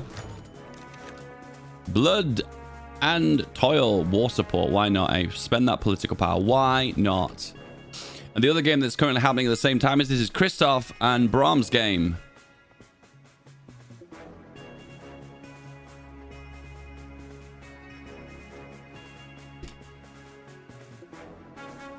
I'm going to give them a little poke now to see the current status. Because this game is ending earlier than predicted, more than likely their game is still currently in process. However, we are coming to the end of this game now, so we really don't know how long is currently left on this game. Overall, he's making a final push now. He's actually showing the need to end the game. Let's be real. There is a little bit of bad manners here. I think for the most part, Wombat should just end the game when he has the opportunity to. This kind of just messing around and hanging on for the last minute is a little bit bad-mannered. If you see that the opponent's defeated, you go for the W. But I think there was a brief moment here on this front line where he thought to himself, I'm not going to snake forward because I don't want to lose division selflessly. And in that case, that's why he held back. Axis are at 53% capitulation. They've lost 500,000 manpower. That's disgusting. And he's deciding to last stand. Push for Berlin now. They are now tapping on Berlin's door. The final push. Oh, he's forming his final fallback line here. This feels like my classic 30 minutes of hell strategy. You watch that video? Apparently it's a popular video, apparently. Most people say anyway. He hasn't even got his planes in the right position. He's got quite a lot of planes, though, surprisingly, though. And he's doing, I think this is logistical strikes. And the big push on Berlin. This just shows the raw firepower of these divisions. He pushes, he attacks, can't pierce the tank, breakthrough, push, push, push. Supply is not looking too good, but he doesn't care. I mean, this game's pretty much over. He is last standing. He's trying to get the highest casual count that we've ever seen for the Axis so far. 510,000 German lives were lost in this game. This is brutal. This is how Trump can still win. Oh no, brutal. The political memes. And he's last standing and he's actually holding. You don't usually notice the casualties initially. It's just when they reinforce after when the battle's over. That's why this number isn't going up. But overall, he's taken an absolute beating as he's pushed on every possible flank. This is non-discriminatory conscription, boys. Every single man, woman, and child. He's now holding a Panzerschreck. I don't know. Panzerschreck's the bazooka, isn't it? Panzerfahrers is the one-use one. They're all holding Panzerfahrers and shooting those American tanks as they're trying to push into Berlin. This is the good ending for the Allies, where the Allies take Berlin. This is the good ending. Allies. We've got 2 tank divisions down that consists of mostly Lees still. I think that's why it's difficult with the Germans. Oh, throwing! They're throwing the helmets in the air. GG! It's over. We have a victor.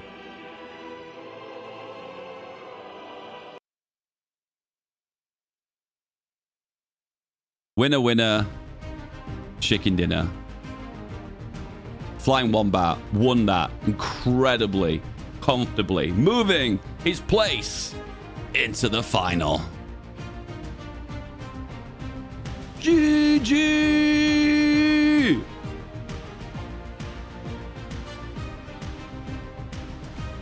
Okay, we're going to find out the current status of the existing game between Christoph and Brahm, which should be concluding anytime soon, unless they've had experienced technical problems and they had to slow the game down.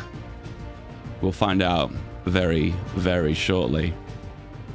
Guys, I always get asked the question, how would I like to be involved in future tournaments? But it's free to enter. All you got to do is join my Discord, keep an eye on the World War Arena chat, and sometime next week, mid-next week, I will open up the qualifiers for you guys to play against each other, and you guys can join the tournament. And there will definitely be, due to the generosity of all the new members that guys have been gifted today, due to the mass generosity, I'm able to fund the prize pool for next week. So it will be another $100 prize pool. Oh, well, look, I mean, if the amounts get even higher, we can up the prize pool, I guess. We could even start giving a third place runoff if we wanted to as well. Possible. Well, no, we'll see. If you guys want to support the stream and help financially towards the prize pools in future, you can become a member. The link is in the YouTube chat right there, pinned at the very top. Become a member or gift a membership, and it will help out future tournaments and financing those future events. That would be very helpful. Thank you so much. I love you. F in the chat for the last stand of Tiger Tanks. Exactly. All right, guys. We are waiting the result of the next game, and then we will check out the final. In the meantime, enjoy this trailer for last week, and I'll see you guys in about 2 or 3 minutes' time. Peace.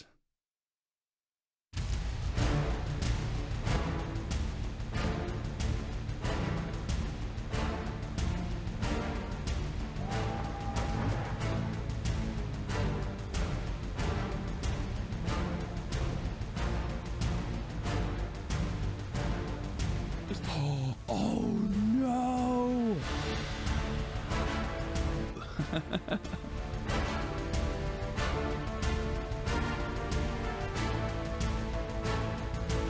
And Colm has forward! The Allies control all 3 victory points! And here they come!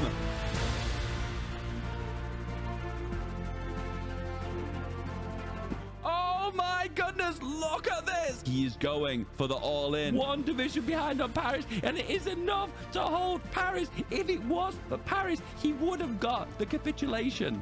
Oh, man, damn.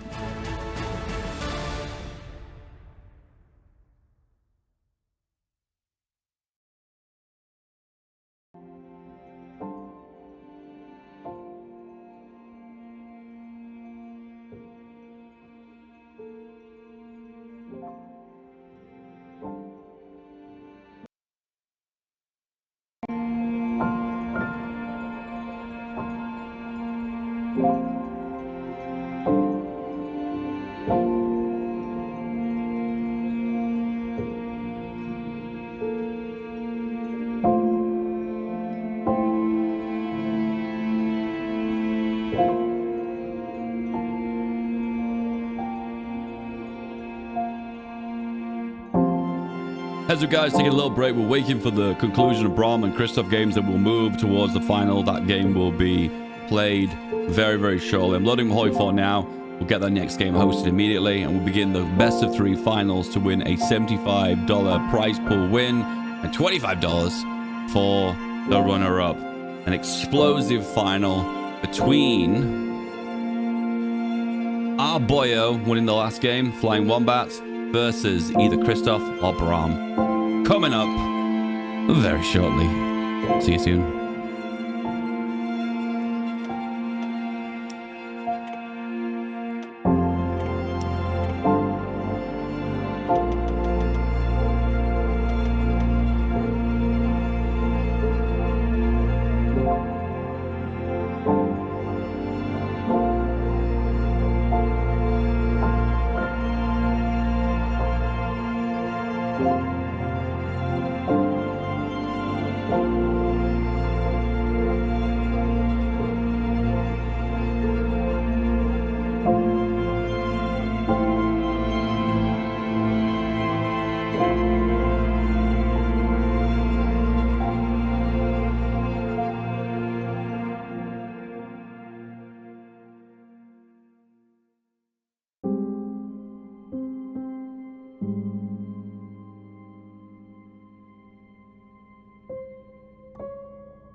Ladies and gentlemen, we have the results from the other semi-final. Christoph versus Brom. Brom, the previous game that we spectated, the one before this one, who won his quarterfinal match, has now progressed his way all the way to the final. He is on his 4-win streak as he progresses all the way to the final. Boom. Is it an update? Oh, come on, don't do this to me. Don't do this to me.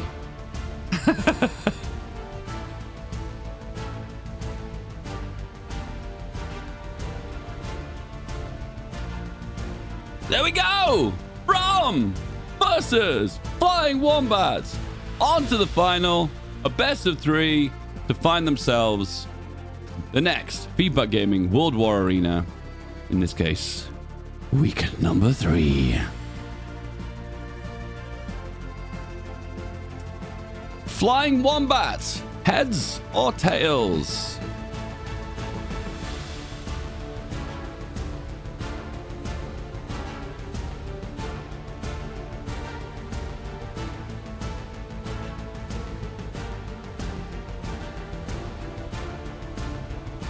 Flying Wombat has gone with tails.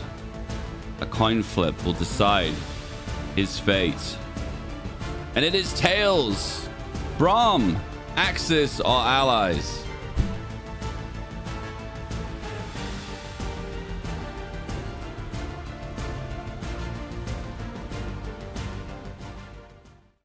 Okay, this is the final, boys. We've gone through 32 players to reach this point.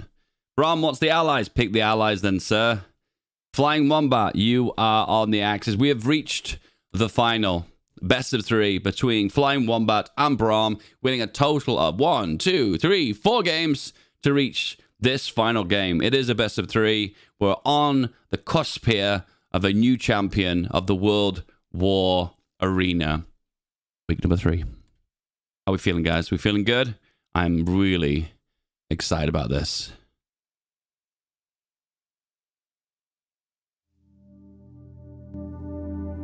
With a little bit of a chill build-up, calm before the storm, and then we'll head all the way in there to play our best of 3, game 1 of the final of week 3 World War Arena.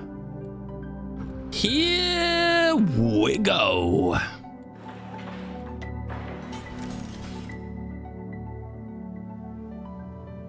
While the Speed 4 is extra challenging and there are more chances to make mistakes, it negates stream sniping 100%. And it also makes the tournaments a lot quicker, and therefore we don't have to play it over 4 days or some bullshit. Everything can be done super, super fast, which makes my life easier, and it also makes your guys' lives easier. It's nothing worse than watching a quarterfinals or a semi-final and then having to tune in the next day to watch the final. I don't know. I don't think that's a very good experience. I personally like to do all the tournament in one day, in one big swoop, which I think makes a way more interesting viewer experience. And it also makes the tournament nice and short too. So if you guys aren't aware, this was a total tournament, World War Arena, 32 players playing 2 qualifying rounds offline, which could have been a best of 1, a best of 3, depending on the time restraints. Then we play the quarterfinals at the very start of the tournament. Then the semi-finals have just finished, and now we are on to the final, where we have our 2 boyos of Mr. Brom versus Flying Wombat to win a cash prize of $75. Waiting for the boyos to set up. Research. I think we're good to go. Boom. And off we go with 4 speed. I'll say it once and I'll say it again. At the start of these tournaments, it is a little bit slow to get going. So therefore, I don't like to view the players too heavily until we get deeper into the action. I feel like I fluff talk too much at the very start of them. I wish there was a way with these tournaments to make the first 12 months a lot faster. If I could go constant 5 speed at the very beginning of the tournament, that would be amazing, but I've never been able to do that. If there's any way to speed the tournament up for the first 12 months, that would make the experience so much better. To be fair, if we could speed up the first 12 months of game time, the preparation phase, we could probably do a best of 3 for every single game. Maybe the semi-finals, not the final, not the quarterfinals. And also we could And also, you could do a best of do a third place runoff. Sorry, my brain is not working right now. It's 25 degrees in this room right now. Might have to open the door for a brief moment. Don't forget, guys, if you want to support the streams and future tournaments and you want to be a part of them, join my Discord. And if you want to financially invest in the stream to give a better experience for the tournaments and fund more tournaments in the future, you can become a member by hitting the join button below the chat. There you go, that's enough self-promotion now. You need to buy a new mouse to do 4-speed. My right click sometimes. The problem is if I constantly hit 5-speed now, their screens are going to be delayed because they won't be updating as quick as I'm seeing it. It's not actually possible. It'll give the illusion that it's faster, but it won't actually be faster. That's just the way it is. That's just the way it is. I love you, Emil Oster. I love you. Love you. Let's have a look. Axis playing the same game he played before, saving up his 30 days, working on a better plane, anti-tank, as well as the basic machine tools. Anti-tank has become favored by players recently. Whoa, focus on artillery really early. This is a little bit different. And also a focus towards industrialization. I mean, that's standard at the end of the day. Has he gone with a spy network? Yes, he's working on recruiting his first operative. Meanwhile, the allied player. Once again, same breakdown from the previous game that we watched from Braum. They have a build order that they're sticking to quite rigorously. And I kind of like this too, because he's basically investing a little bit into everything. Where I feel like Flying Wombat strategy is a little bit more linear, focused a little bit more towards artillery, focusing more towards infantry. Good times. Military factories. No way, I didn't see that coming. And also focus in production. Have we got our spy network? Yes. We are both going to be watching each other. And he's even choosing to form the cryptology department, which he did previously do in the previous game. Is he... Ooh, what is he trying to tell us here, huh? What is he trying to tell us? Is there a possibility of a attack happening here, maybe? Maybe. Once again, guys, we notice in most games, most of the combat does happen around about here. So players do push all the way through. Control Alt here, push all the way to here. Direct push for the Axis, which is easy to do too. The only hard barrier is getting over this river and then all the way to here, where you tend to slow down into the forest and grab Amsterdam. And that's probably the reason why most allied players will do naval invasions to land into here, because the allied player struggles. Plains. Then we're hitting forests. Then we have to go over a river. Then urban. It's a little bit slower to get there for the allies. That's why a lot of people say this map's Axis leaning, due to the fact it's easy to get access to Holland. However, you tend to find, if you look at it on the map itself, the actual distance for a naval invasion is actually shorter than it is the overall land distance for the Axis. So it can work both ways. I will say one thing, though. If you're doing a naval invasion,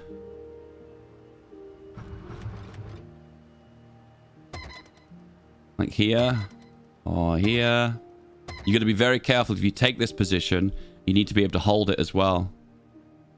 Otherwise, you'll be in an awkward situation. Surprisingly, the last game was quite interesting because we saw a lot of combat happening around the Rhineland. And once again, as I mentioned, it's hard to push directly into the capital, the Rhineland. He ended up going around the north and pushing southwards, and then finally taking it as he secured the west and east and the north flanks.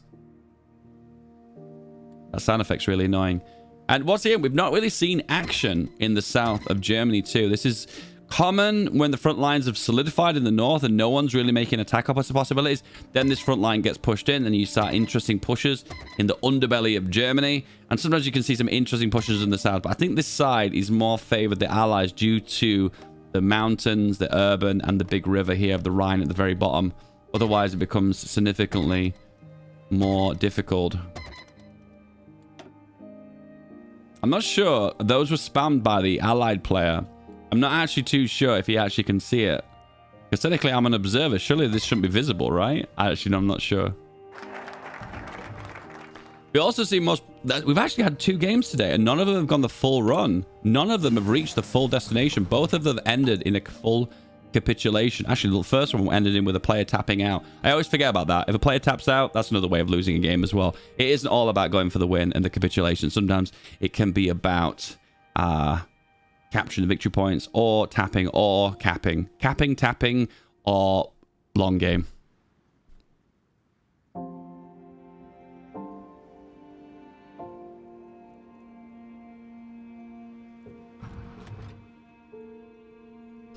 One thing you'll notice as well, if one player is strongly favored, it's hard to run like naval invasions or paratrops. A lot of the time it's a focus more towards just going for the win.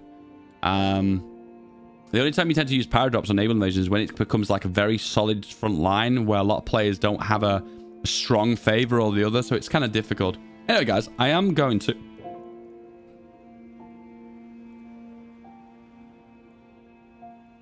suggestion for the finals, no coin flip. Person who ended the first game gets to pick a side in G1, G3. Yeah, I know, but I have to rely on a lot of what they tell me then. I don't know if what they're telling me is accurate. I'm not saying that people lie. I mean, they do, but I kind of have to just go... It's better have to do a coin flip. It's fair. Coin flip, let fate decide. At the end of the day, if you've seen how these tournaments work, round 2 means the other player gets to decide if allies are Axis. So this one was decided by... This was decided by Brahm, so Flying Wombat will get a choice next game. It won't be another coin flip. Alright, guys, I'm going to take a little break. I need to get myself a cold drink. And I'll see you guys in about 2 minutes when we come back to actually see the war being declared. Be right back.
Whoa, ho, ho. Hey, hey, hey.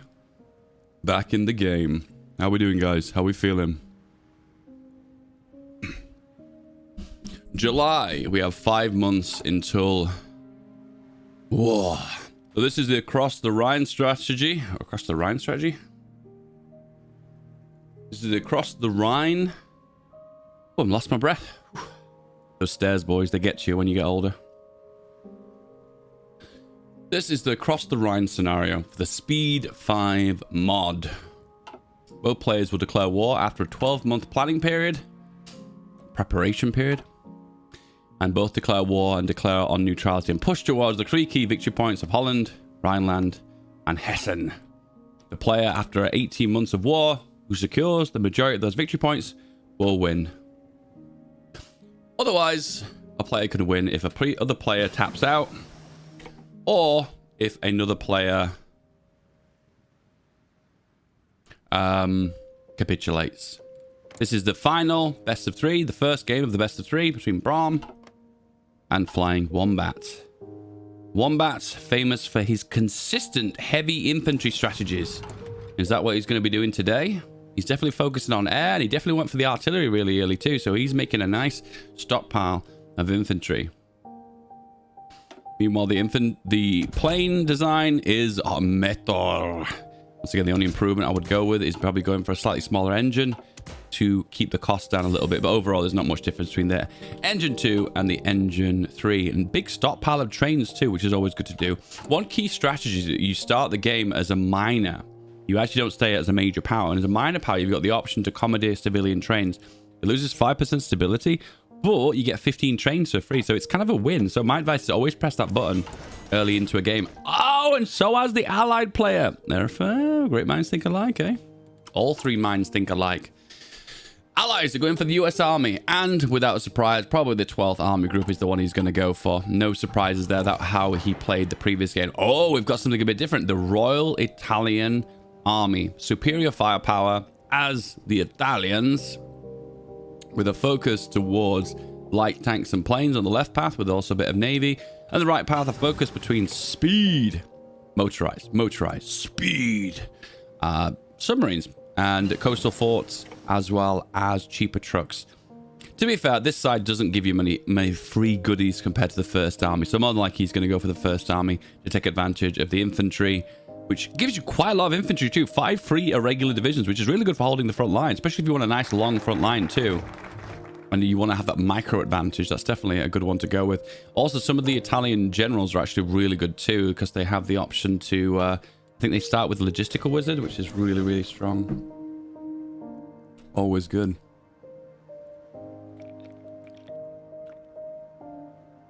Are there special forces? There sure are.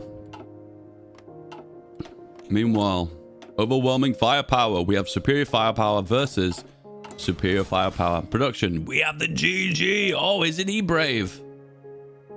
We've got a lot of planes here. What's going on here?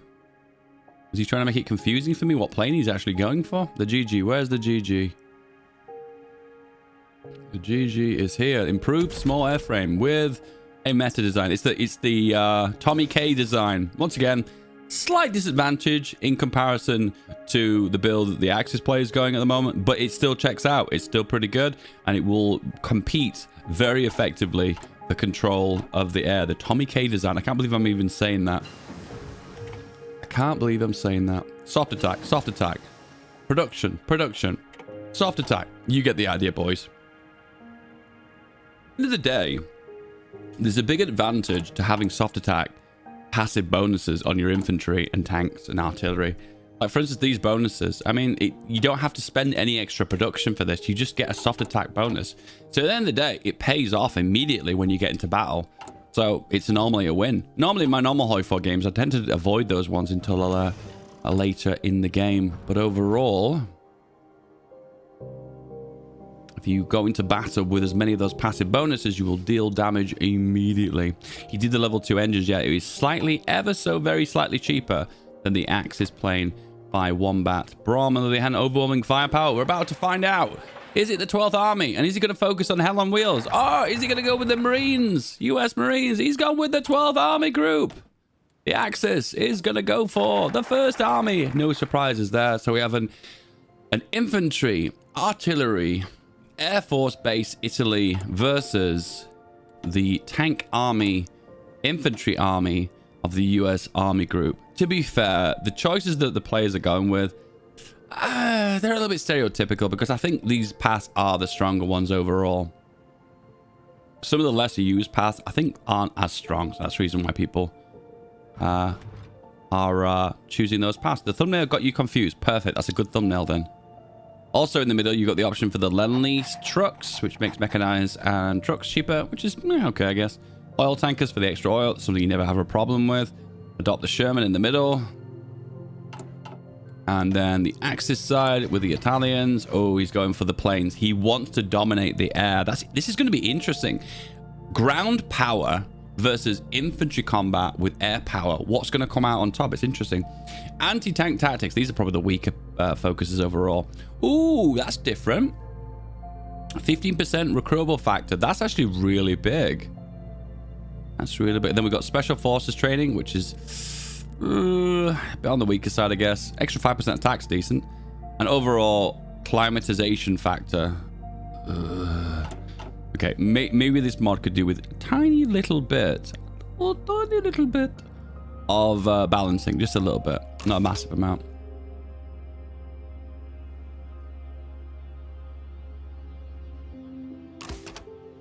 I just realized this was a stream. Oh yeah, I left off the streaming button, didn't I?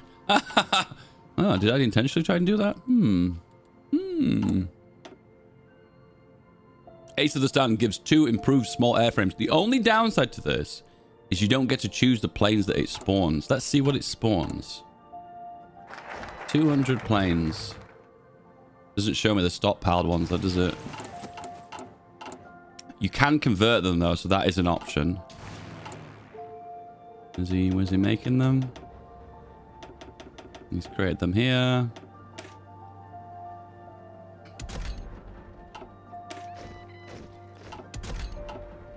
No, is it a good design? Am I going mad? Okay, it does seem to make. That's not what I expected. It does apparently have made the design that he's made. Huh. I didn't expect that. Oh wait, hang on, has it? It can't be that the game has generated this one that's perfect meta. That's no way.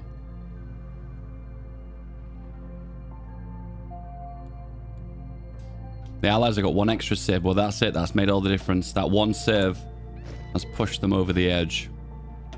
Here come the fighters. Okay, so this is a problem, this. Can you see that he's low on aluminium? Now, there's no way of getting any more aluminium other than capturing the victory points.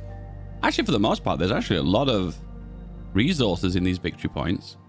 Huh, I wasn't aware of that. So the only way he could get the final amount of 17 aluminium is if he secured it from the victory points. And that's another advantage of holding the victory points. You get to produce more, therefore you've got the resources, then therefore you can turtle more, and therefore you can dig into those victory points and hold.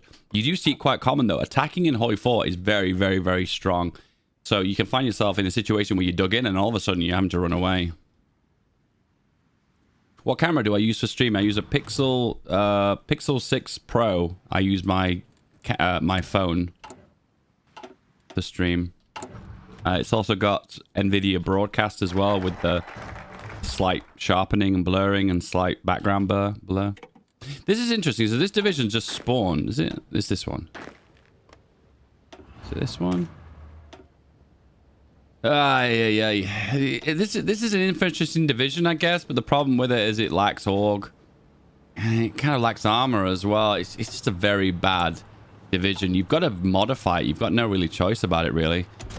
Is it this? Oh, it's so awful. Italy, what were you thinking? One advantage of this division that's actually really good is this tank has awesome speed. So if you wanted to yoink a victory point early on, particularly grabbing the Rhineland one's pretty good as the Axis. So you're in a situation where, I guess, you're holding all 3 victory points. So you've got a little bit more leverage to work with. That's a possibility. Guys, we have 12 days until war, where both sides will declare war on each other. And there'll be a big push for the key 3 victory points. And the battle will commence.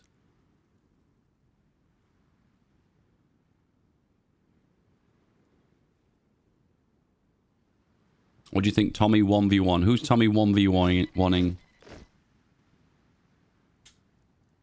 Can you declare war on the neutral country? You can, but that would be against the rules, so that would be bad. All right, gentlemen. It's time for war. Have we got any naval invasions planned? Yes, the classic naval invasion by the Allies is being undergone. And straight away, the naval invasion has been executed. No. It has been denied by 1% naval supremacy. Oh, that must be really painful for Brom. Well, on the other hand, Wombat is pushing out, and we are securing our first victory point for the Allies, and there is a push towards it. The second victory point, Rhineland, has been secured for the Axis, and there is a contest happening for Frankfurt.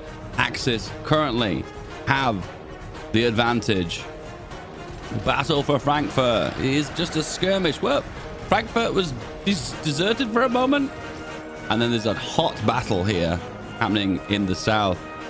It feels like the divisions for Braum are a little bit in disorder. They're not really in the right place.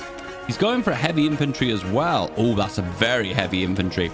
Ooh, I'm not sure I approve of this because this is an incredibly expensive infantry division. It's just got so much equipment in it. And is he keeping up with his logistics? No, he really is not. And is he training more divisions? Yes. Hell on Wheels, he is going with a tank, but he has not adopted the Sherman. I'm curious to see what the Hell on Wheels looks like if you've not adopted the Sherman. Whether it's the M3 Grant or whether it's something worse than that. I don't know. We're going to find out.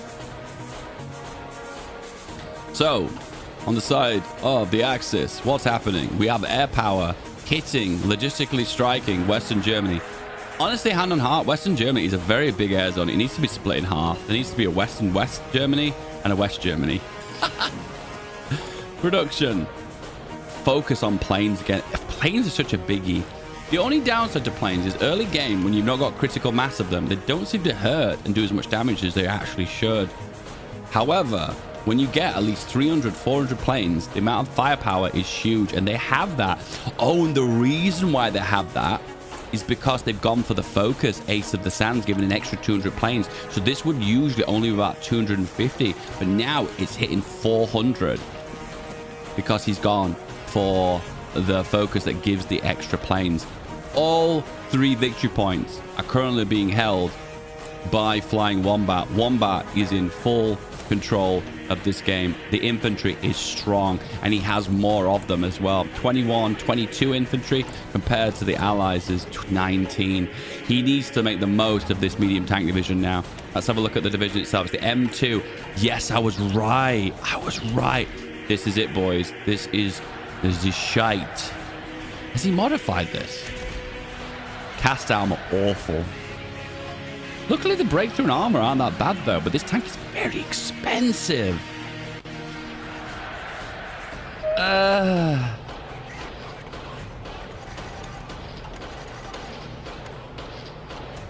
don't know. I'm mixed. But it does look like you do get a different tank, depending if you've adopted the Sherman or not, which is really interesting. I wonder if there's a strategy where you adopt the Sherman, then you research the next tank, and then you do Hell on Wheels, whether you end up with a better tank.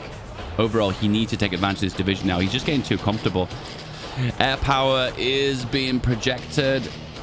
Does look like a slight advantage over Western Germany for the Allies still. Let's have a look. Yes. Ah, here we go. Wow. Okay. All right. This is not what I expected. It appears the Allies are dominating in the air. I thought with the design, this would suggest the Axis would be favored, but the classic Tommy K plane is actually beating them, and he's also down to zero supply due to his lack of trains, and he's not producing any trains. Is he aware of that? Oh, logistical problems are a nightmare. This will limit his offensive capabilities massively, and he's even taking a defensive penalty here due to the fact that he's not got full supply. The light tank is seeing action, which is always interesting because that tank is not that great, but he's using it and he's taking advantage of it, and there's firepower going back and forth. Wombat in the previous game, once again, was comfortable. He pushed, he played safe, and he played in a secure way, and he kind of looks like he's playing that again. Once again, he's not leaving gaps in his front line. He's leaving divisions behind for naval invasions, and there's really petty two-width motorized. He's taking advantage of the air. He's got full air control right now. Overall, the Axis, the Allied play needs to use his tank division to its max effectiveness. Where is that tank? No way. He's lost it? Or has he converted it? He lost it. And I missed it. When did that happen? Did anyone see that?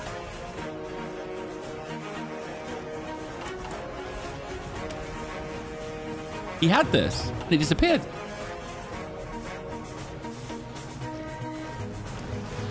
He deleted it for infantry. I don't think he did, because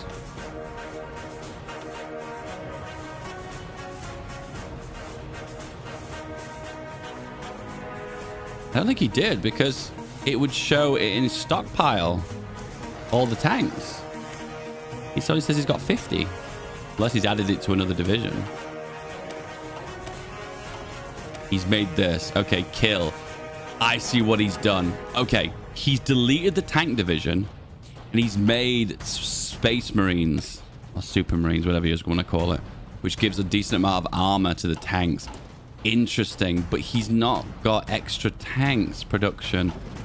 However, it is looking in his favor, though.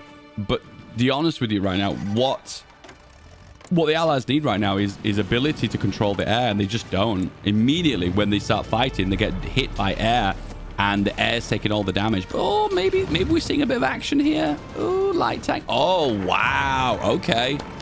Credit where credit's due. That was a beautiful push. But then I suppose Flying Wombat did a beautiful retreat there. Wow, the tables have turned. The tank that I said was terrible, the M2s, are dominating. They're pushing forward. Oh, a little bit overextended, though. This is not good. Oh, not wise. Is he? Can he see it? Can he see it? No, he's not seeing it. But then straight away, now he sees... Oh, my goodness. Wow. All right, so we're in a situation now where he's only got 19 divisions compared to the German player, which has 20. Wow, more than 22. Loads more.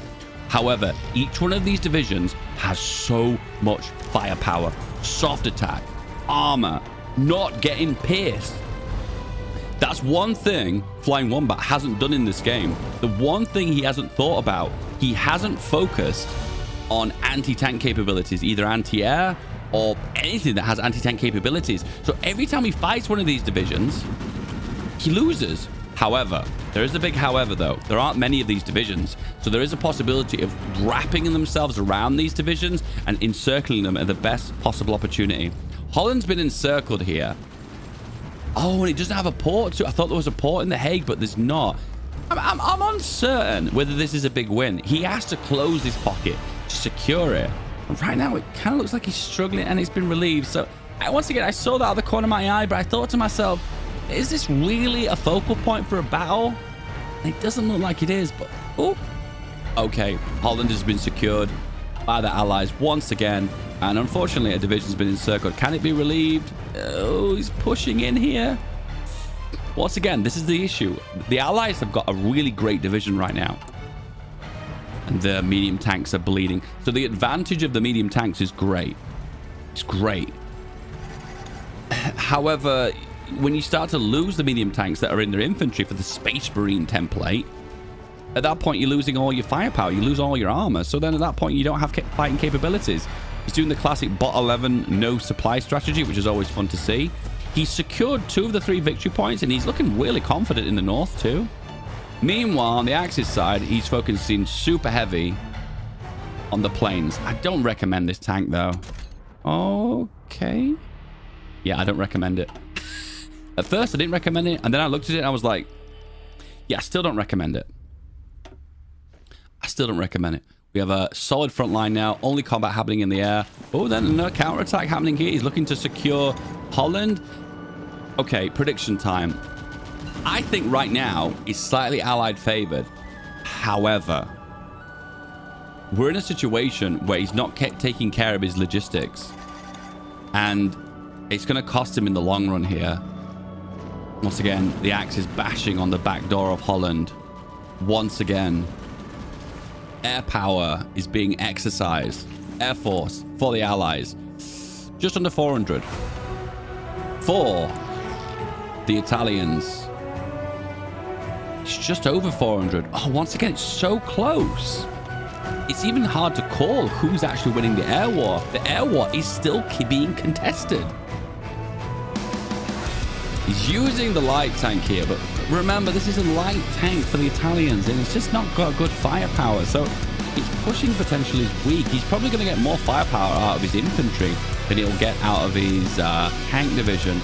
One thing I don't like here, I'll admit that I don't like this at all. I think what's happening right here is Braum is playing too safe. He was at a brief moment, a tiniest window of moment, where he had a massive advantage, and now I feel like he's kind of throwing that away, and he's slowly, very slowly creeping towards Holland. And it looks like if he just concentrates his firepower and his air power, he'll be in a situation where he will be winning. I think it's really funny that The USA is going for the new no air strategy. Sorry, no supply strategy. Then again, if you look closely on the Axis, they're having trouble with trains as well. 13 trains behind.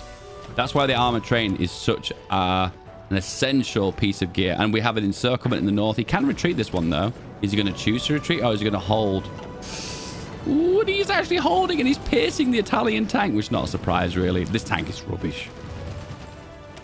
Listen, guys, one thing is certain about my streams. I'll say push over and over and over again. I'll say critical mass over and over and over again. And I will constantly say that the Italian tanks are rubbish. Just a standard game of HOI4 watching Feedback Gaming, all right? Okay, the Hague is open. That's a perfect spot to make a push towards Amsterdam, but he's not capitulating on that. Counterattacking the north here. Can he hold this? The estimated battle will be lost in 2 days. And is he going to retreat? He has retreated. Oh, the very last second. That's smart. That's smart. He's chose that opportunity to hold it for as long as he possibly could before retreating. That's good. And we have our first naval battle of the tournament, boys. 2 losses of submarines for the Italians. The American fleet is strong. Very strong. The Allies have deciphered the Axis cipher. I always used to... when Las Resistance came out, I used to get tongue twisted. Deciphered the cipher. Deciphered the cipher. And they've done that, and they also have a spy inside of Germany, keeping one eye on them, you know, keeping seeing what they're up to. Meanwhile, on the Axis side, the Italians, we have an agency with 2 spies. Okay. Why has he got 2 spies, though? Oh, he's gone for the upgrade. Okay. All right. Okay. Which gives them a slight intel advantage. The game now is favored towards the Axis because they control Frankfurt and they also control Amsterdam, where the state of Rhineland is currently being held by the Allies. Right now, I'm seeing a favored towards the Axis. Flying Wombat is...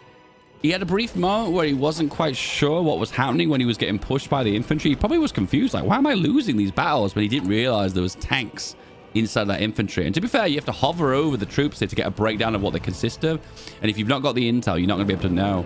So maybe you click on them and hover them and it's like, what's going on here? But you're playing 4-speed. Don't remember that. You're playing 4-speed. It's really hard to find the time to be able to do that. You're constantly clicking through so many things. He's got 2 extra infantry here.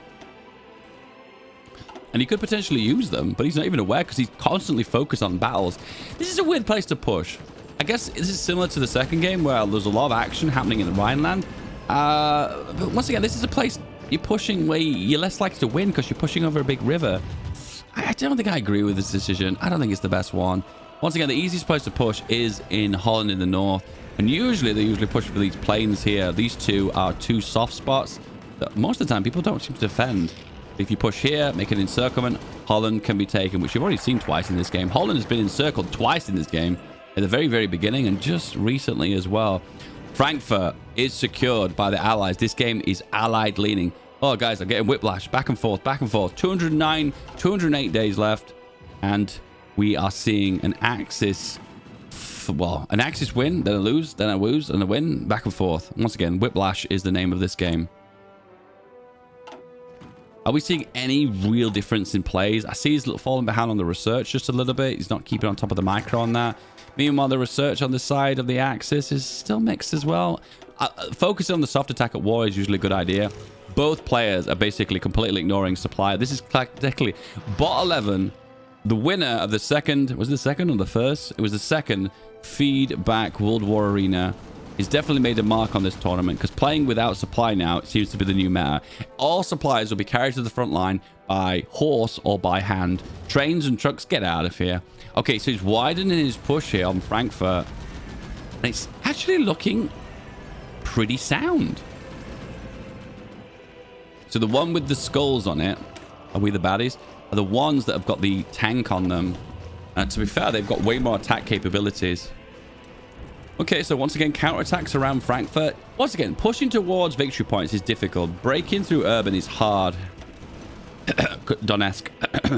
And the best thing to do is to completely encircle them and push from multiple angles. That way you can get lots of firepower and you can break those victory points. Frankfurt. Oh, counter encirclement opportunity. And he's seen it. Straight away, he's seen it. And he's counterattacking, pushing in. Oh, and he's choosing to retreat. That was such a bad decision. He should have held. And then he's relieved him again. He almost lost 3 divisions then. That would have been absolutely brutal. Which consists of... Hold still. Whoa, they're big artillery divisions. Okay, that would have been a death blow for Flying Wombat. Losing 3 big infantry soft attack artillery divisions would have been absolutely painful. Who is winning here? Back and forth, encirclement opportunities, but no one capitulating, no one going all the way, no one has fully controlled this region. 0 manpower for the Allies, losing 115,000 manpower, 138,000 on the Axis. The Axis have gone for an extensive conscription. It looks like they did that a long time ago too, so they're mobilizing. So this is a brief window where the Axis have got an advantage due to the fact that their troops are going to be at full strength and therefore in full fighting capabilities.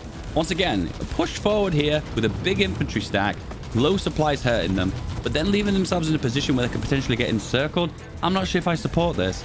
This is digging in. This is attrition warfare. This is going for the long game. How is the air war going? So there's lots of air combat happening over Western Germany. To be fair, Western Germany is the only air zone that means the most in this game, because Western Germany is where all the action is, and it's such a massive air zone. It consumes basically half the battlefield, basically. And with that in mind, we have total of 350 planes for the Allies, and the Axis has,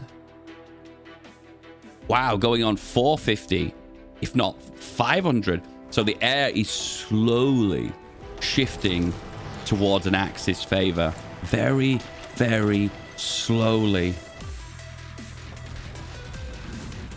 When it comes down to the battle on the ground, though, we're seeing mostly wins for the Allies, and right now we are 144 days away from an Allied win if this situation does not change.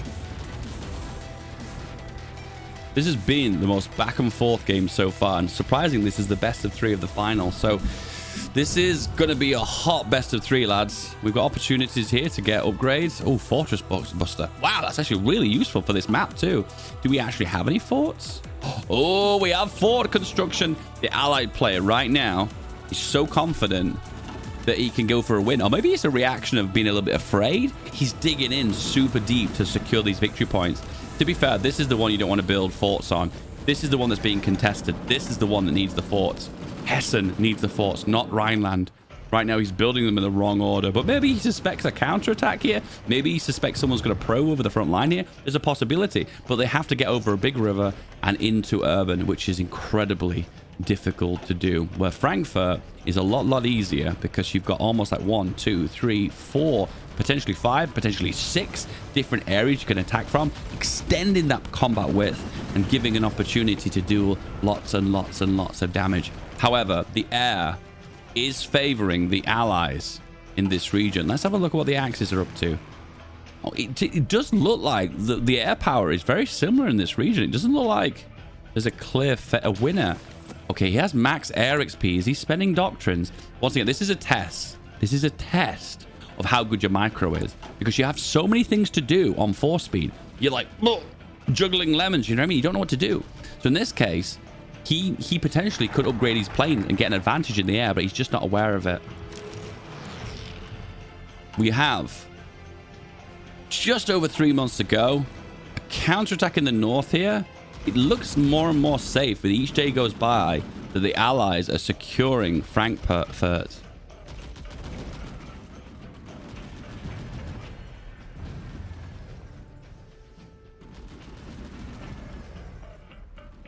Let's have a look at the losses. 138,000 down for the Allies.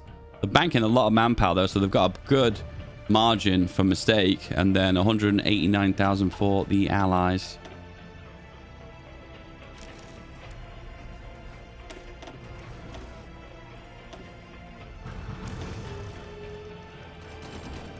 Another counterattack into Frankfurt.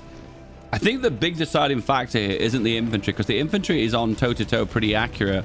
It does look to me like the biggest overall factor is the air power. This is really controlling what's actually happening in this region. It looks like at this point, the allies have got to reach a certain situation where they feel so confident they're pushing further north and expanding the front line. I don't think I always agree with this move because you're moving potentially into terrain that's not as easily to defend.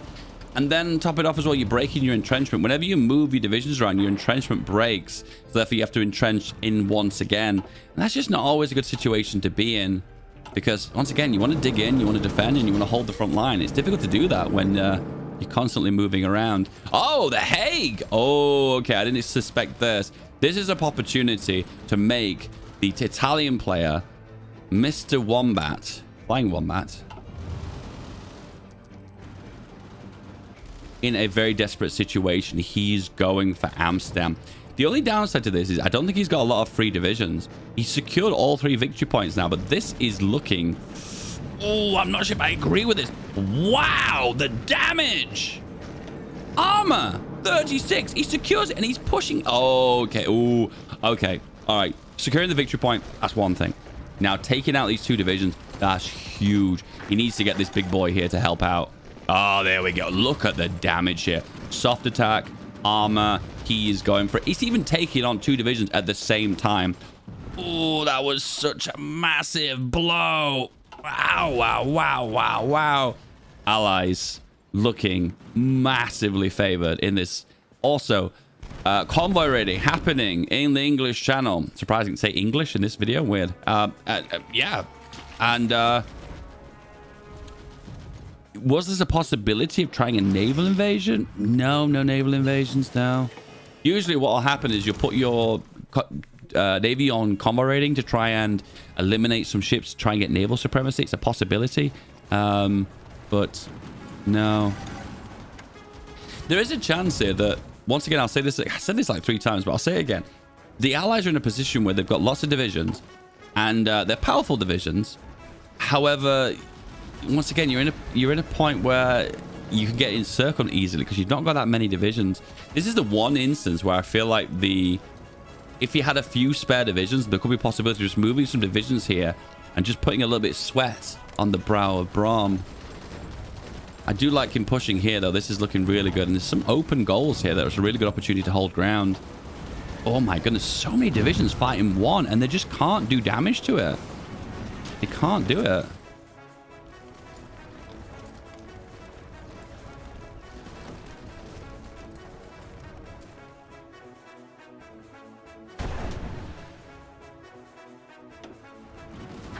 I had a last stand fire then. Oh, and it is a last stand.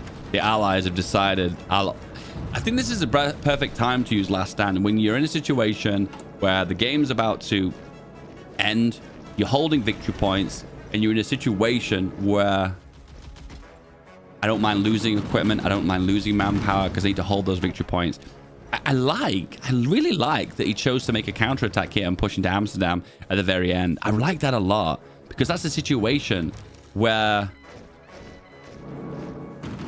it's like, now I can't just grab one victory point at the very last second. Wombat's thinking that, but he now has to grab 2 at the very end. So the Frankfurt one, great, I secure it. But then I have to secure Amsterdam too, because I can't be pushing towards Rhineland. The level 7 fort. Desperate times usually gives naval invasions and power drops. Not happening though. How long we got lost the game? 21 days.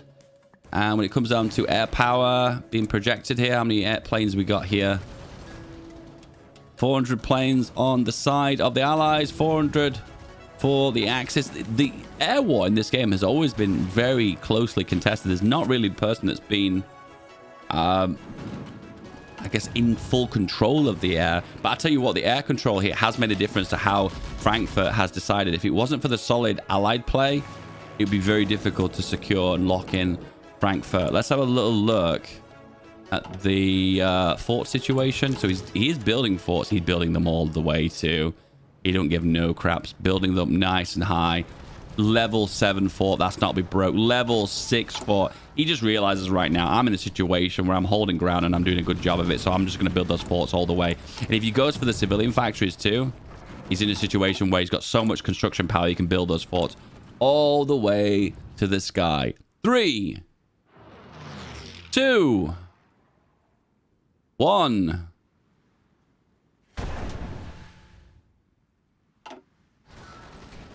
We have an allied victory. 1 game to Brom.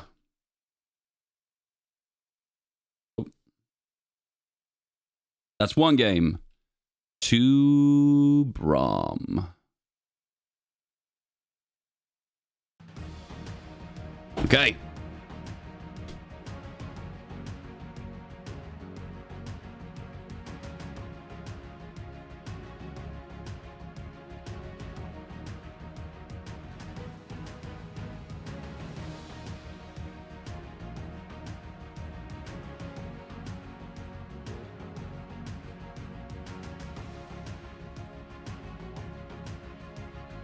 Whoa.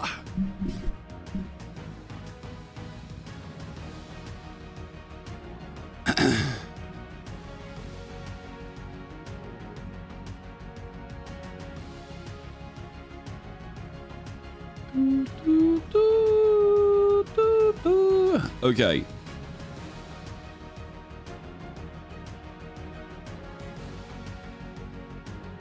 So, this is the best of 3 final. We have... Okay, it's not going to update the scores. Okay, thank you for that. There we go. Updated scores. We have 1 win for Brom. And we have 0 wins for Flying Wombat. This is a best of 3 final between Flying Wombat and Brom. Let's look at the next game and let's get on to the next one. This is best of 3. If this is a win for Brom, he will win the full $75 prize pool and $25 for Flying Wombat. However, if Flying Wombat takes it to the very final game, he has an opportunity to steal the win at the very, very end. Let's load up. Guys, I'm going to be totally honest with you. I think I'm going to have to start the tournament next week on 12 o'clock midday again because I'm getting super fucking tired. That's the reason why I start the tournament so early, because it's like my brain is as fresh as it can be.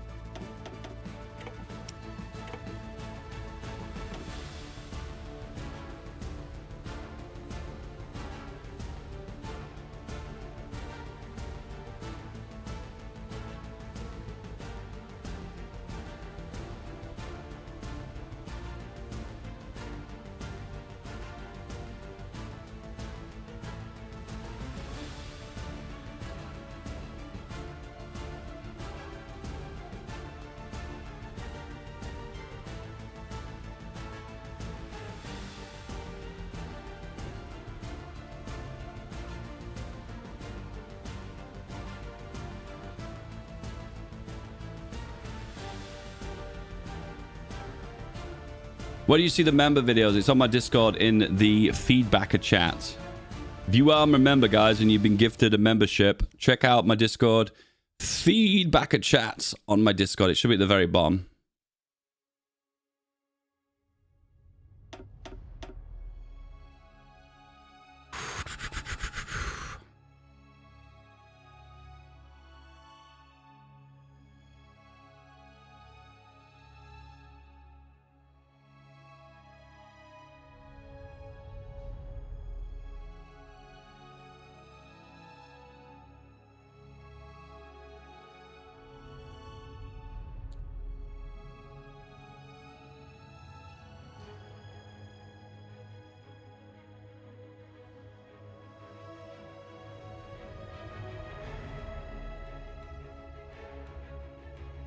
Pashkov, the fact that you're bringing this up on a live stream right now when I'm doing an event really upsets me.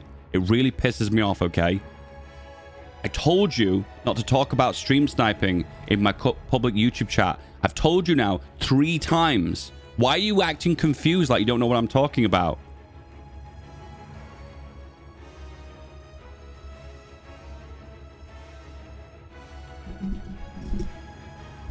Oh no, I am innocent. Why are you talking, accusing me of things? Oh my no. Dude, stop. Stop it. Ugh, okay.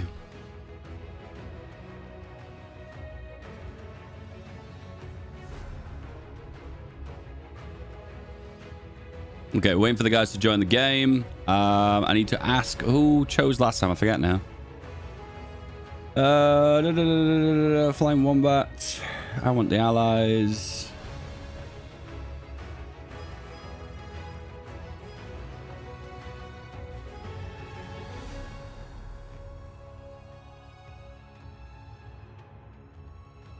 Flying Wombat is on the allies. Let's go.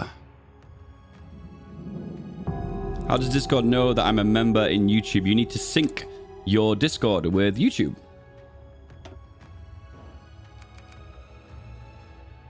Means go into Discord and look into, I think it's integrations.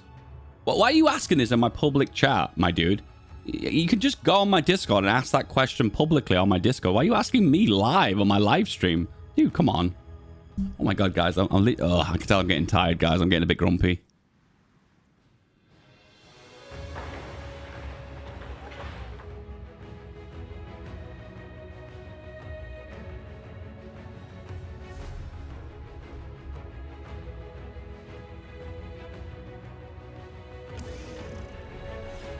Ugh. Sorry, guys. So, not on my best. Once again, I usually start my live streams like 2 hours before, like 12 midday.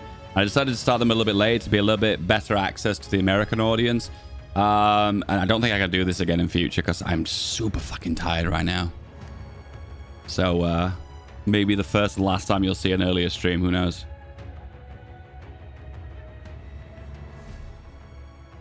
How good is the balance on the map? I think it's pretty good.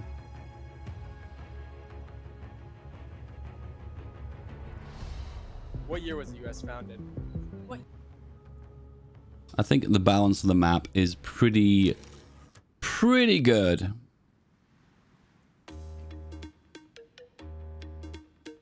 All I'm going to say is, I don't know why this is the case. Sorry, this is the grumpiness coming out. You're going to get grumpy Dave now. People who seem to have not played this mod, or have not really seen it and experienced it much, seem to have the strongest opinions about it. Like, it's not balanced. The map's not one-sided. Listen, play the mod a few times. Play it. Get a few hours in it. And then come back to me and then we'll talk about balance. It's just that, I don't know why, but people who play it the least seem to have the strongest opinions about it. I don't know why that's the case, but there you go. All right, guys. This is the best of 3, the final. Round number 2.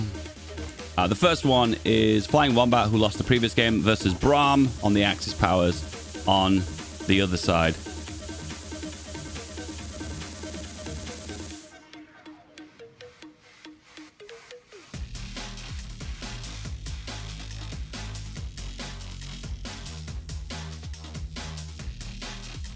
All right, guys, gonna take a little wee break, tiny little break, and I'll be back to you guys very shortly.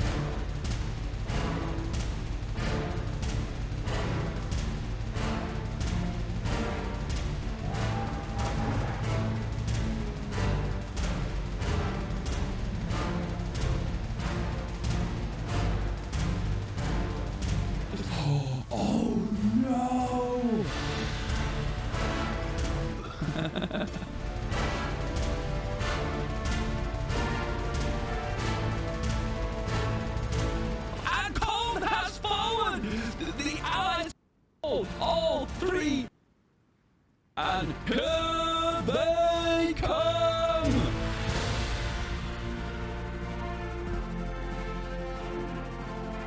Oh my goodness, look at this. He's going for the all-in. One division behind on Paris, and it is enough to hold Paris. If it was for Paris, he would have got the capitulation. Oh man, damn.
Yo, yo, yo! I'm back at it again.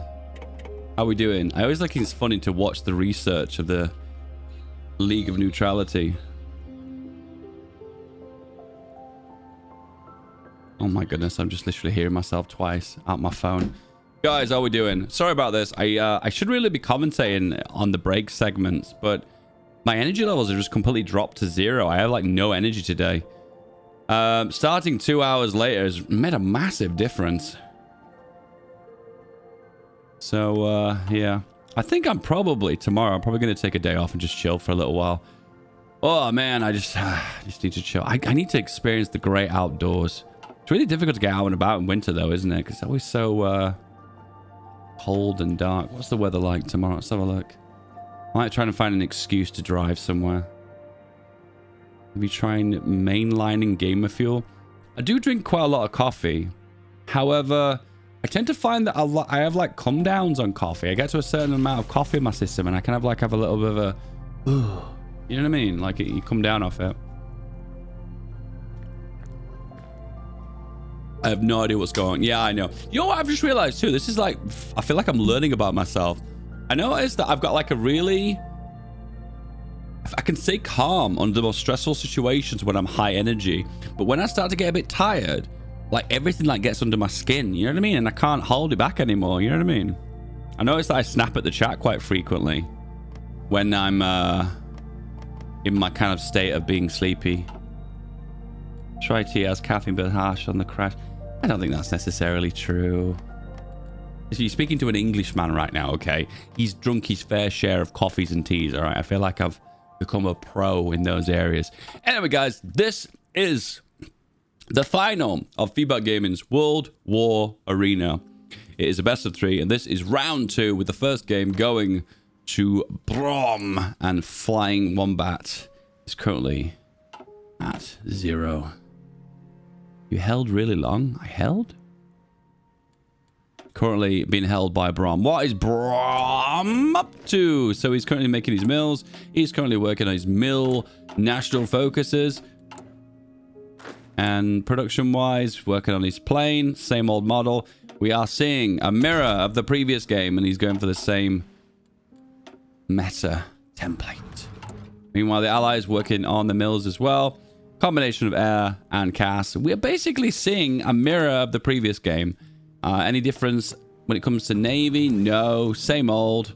And also amphibious. Once again, Flying Wombat in the south with Brom in the north. Was that the same way it was the previous game? I've completely forgotten. Do you know what I've just realized too? I made a banner at the top of the screen and I've never actually used it throughout this entire tournament. I made a banner and I never even used it. I never mind. Damn. Okay, so player.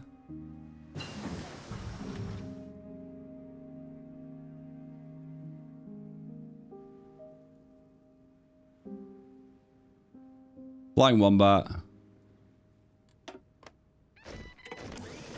And then Wombat and Brom is on the right. No, I just updated the wrong one. Is it? Okay.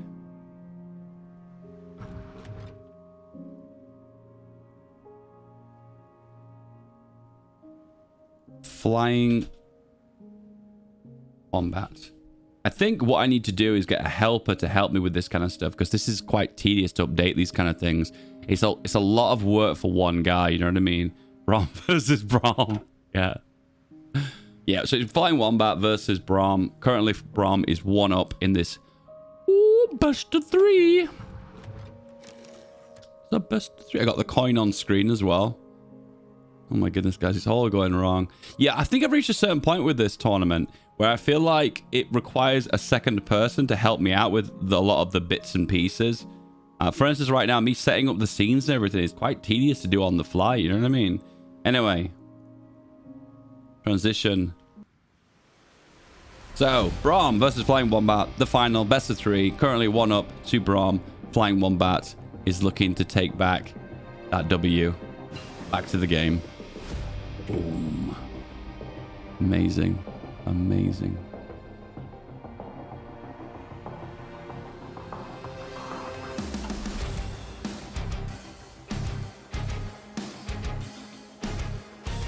I'm going to record a batch of...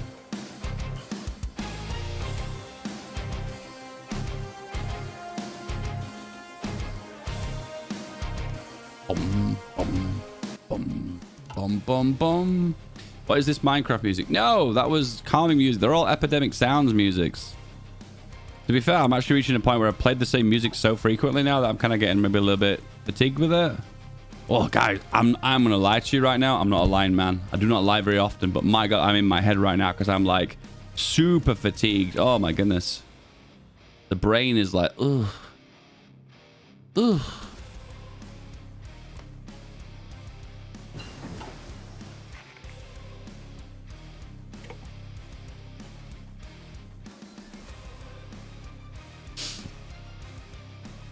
Is this a weekly thing? Yes. Or is it end of something that has been going on for a bit? No, it is a weekly thing. About Wednesday of last week, I asked people for applications to join. We got 32 players. And then immediately, like I think 24 hours later, we got like 33 people. So we decided to start this tournament then. And the qualifiers, the round of 32 and the round of 16, happened from now until today, where at 2 o'clock today, we start the quarterfinals. And the games you've seen today on stream are all the quarters, the semis, and the finals. This is the final, the best of 3 between Flying Wombat 0 and Braum at 1. Braum taking the win by winning this game. If you rush the improved medium tank with the USA, you can do hell on wheels. You can get whatever design the medium. That's crazy. Wow. Well, that definitely would improve that unbelievably awful design that you start the game with. Okay, so how does it work? This is the Speed 5 across the Rhine scenario. You can get this mod on the workshop. The link is in my chat right now. You got the mod Countdown to the War, 95 days. Declare war on each other, as well as League of Neutrality. The victory points is to secure these 3 victory points directly in the center. If you secure all 3 and hold them to the end of the game, you win, or a majority of the 3. What are we up to? Allies. Flying Wombat. Focusing on planes. Boom. Standard meta. They basically got the same exact plane. Focusing on artillery. Lots on guns as well. Is he going to be making lots and lots of infantry division? He is. And he's gone for the flame tanks as well. I support this decision. I really do. And he's making it dirty cheap. So this is a dirty cheap medium flame, which is really great for breaking urban because it gives a 15% attack advantage. Meanwhile, Braum is going for his fighter, his Cass, basically the same build. I will say one thing. I think there's a slight weakness to Braum's strategy here because he kind of looks to me like he's focusing on too many things. He's kind of like, I'm trying to do too much and it can kind of hurt me in the long run. But I have seen something interesting here. What is this?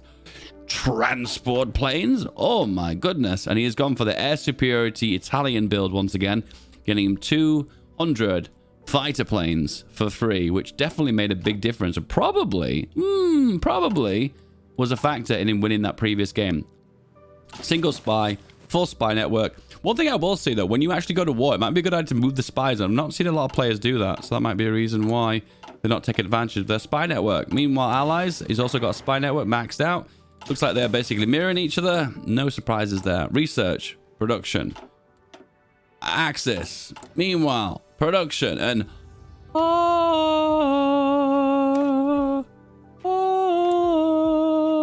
no, hang on, wait, no, hang on. Oh, the godly, the blessed, the holy art thou, paratrooper. Will he be able to pull it off? He'll need to get full air superiority to be able to do it. Oh, a little bit different. We've got a naval invasion happening here, so he's going to go for this. This will allow him to reach this earlier. Will it reach earlier than the allies, though? I don't think so, because I think they've got an overall shorter route.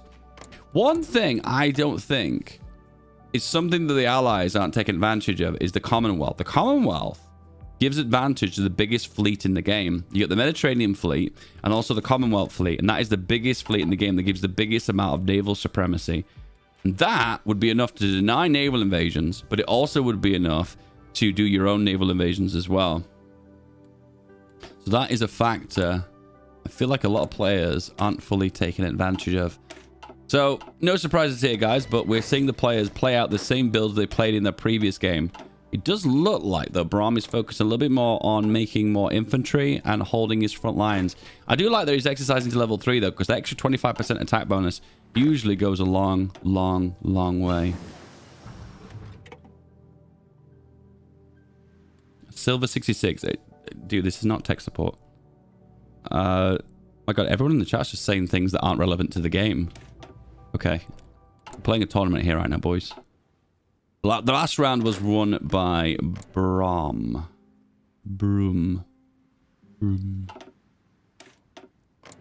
It's all to play for in this best of 3 final. 1 month before war will be declared. Who's DMing me? It's Marconi.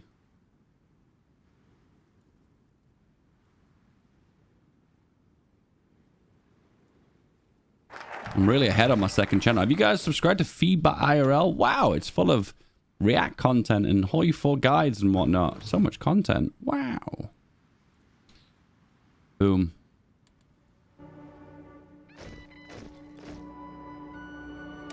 Okay, the beginning of the end. Is this the last breath of the flying wombat? Will he fly straight into a wall? Or will it be the greatest flight in existence, where he flies all the way to a win, then another win, and then to the greatest of victories? Are we going to see that today? Or are we going to see a Braum victory?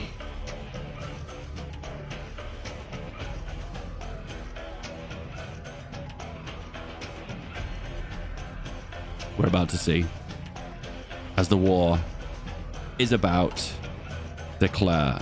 8, 7, 6, 5, 4, 3, 2, 1. War. Okay, the big deciding factor in this is if we can get these naval invasions off. So first of all, naval invasions. It's happening! It's happening! Here we come!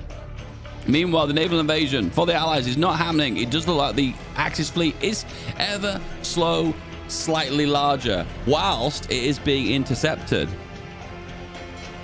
Did that actually result in any losses? I don't think it did.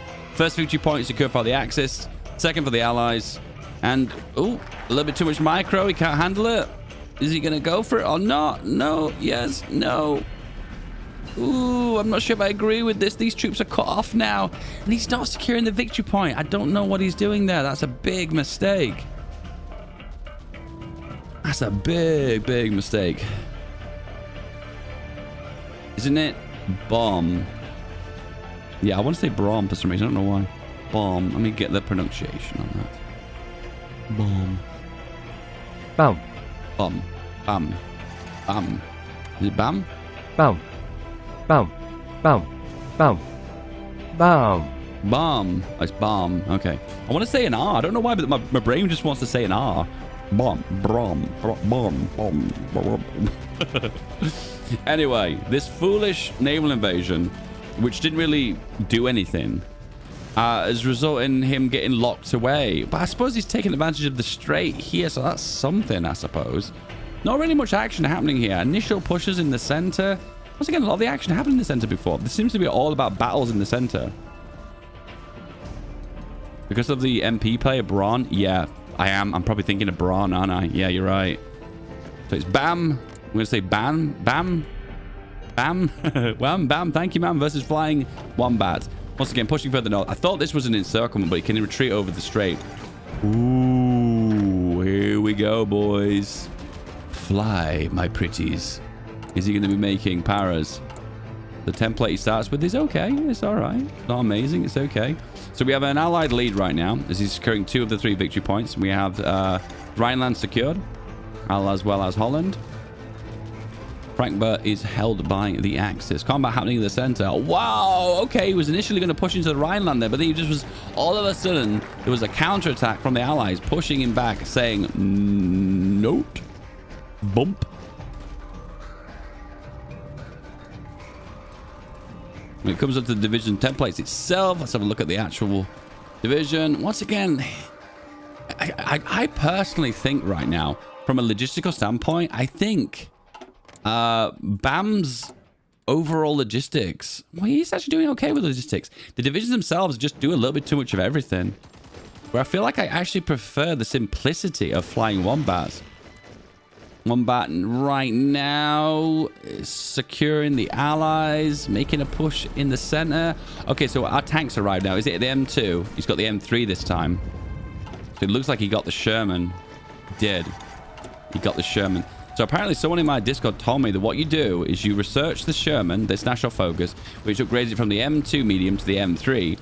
Then you research, after that focus, the 1940 medium. And when that's done, then you do Hell on Wheels. And that gives you the Sherman. A full division consisting of like 450 Shermans in one division. Oh, we've seen this straight away. Is he going to manually retreat it out? Oh, oh no. Okay, I was about to say he wasn't aware that you can retreat when you're pinned and he's being pushed directly away from Frankfurt. Okay, the Axis are leading now. They've secured Rhineland and they're pushing out from there too. They don't seem to care too much about the fact that they're pushing over difficult terrain types too. There's not much of an option here. I will say one thing right now. Flying Wombat's making a mistake here. Like, these divisions occupied in this region, defending nothing is a bit pointless. So right now, there's a definite advantage for the Axis just due to the sole number of divisions on the front line. Right now, it looks like one of the key victory points is about to fall. Oh, no, reinforcements have arrived. No, okay, we spoke too soon. And usually, this looks like the Axis are winning. However, Rhineland is so difficult to hold. And the previous game, we did see BAM build a lot of forts. And I feel like this is an opportunity for the Allies to do that.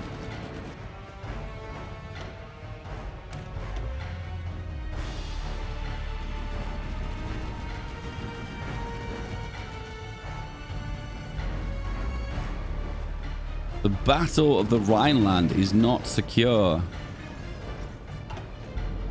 However, once again, this game is all to play right now. There really isn't a player who has a massive advantage. Wombat, however, having the flexibility of the troops that he's got. Is he taking advantage, though, of the tank division? No, he's fully not. But once again, the tank division is really going to struggle at breaking urban. But if he pushed north of the Rhine, he'd be able to make a bigger push on the circle and then make this position more vulnerable. He's looking for an opportunity, though, to try and break Frankfurt. This is smart because this is the biggest access to a victory point. So stereotypically, you'd want to go for this one. And breaking the one that you'd feel like wouldn't be as easy to break, I feel like it's a good diversion because most of the divisions are concentrated here. Meanwhile, in the north, BAM is pushed towards Holland and he's doing some big damage. So he's having to move Hell on Wheels, his big tank division, to secure this location. And a counterattack is happening now. The division is defending this territory. I should hope so. Meanwhile, research. Focus on passive attacks and production. We'll see you versus Tommy on this map. Dude, nothing you've said in my chat is smart today, dude. I feel like everything you've said is really stupid. I feel like you actually made my community dumber with every single message you've said in this chat. Hash off. I'm sorry to single you out, my dude, but you basically have made my stream really stupider today. Thank you. Sorry.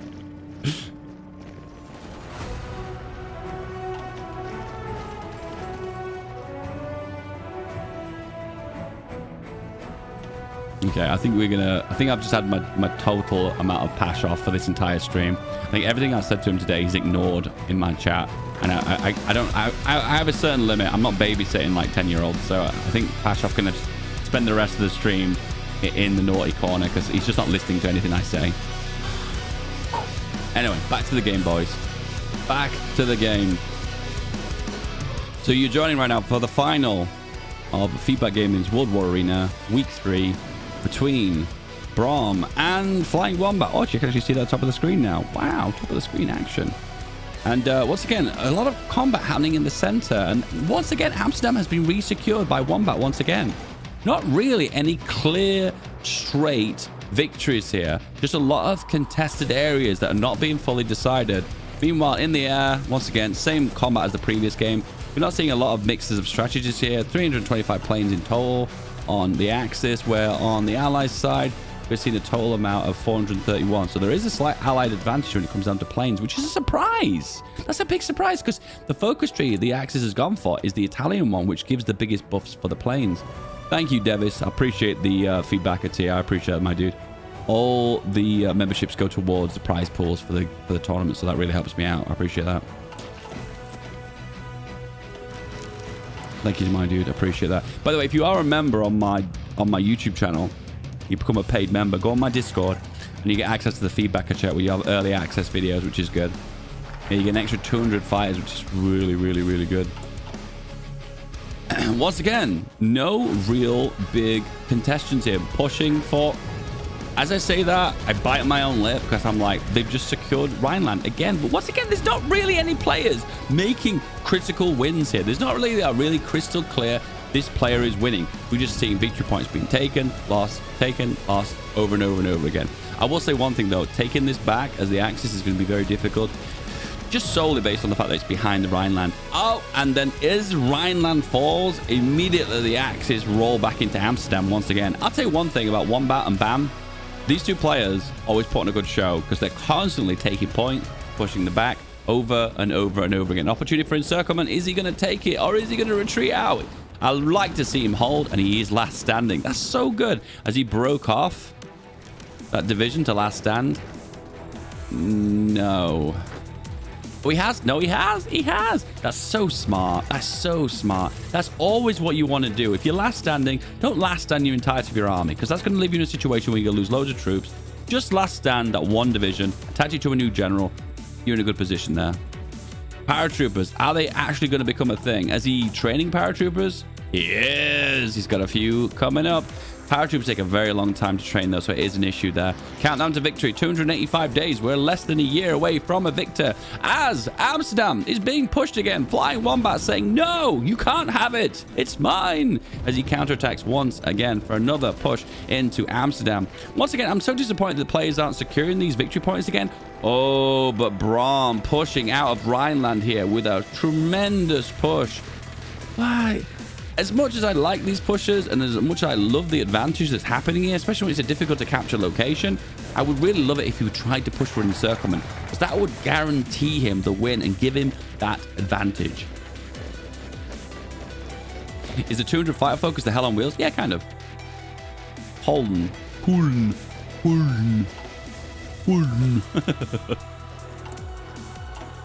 Okay, classic.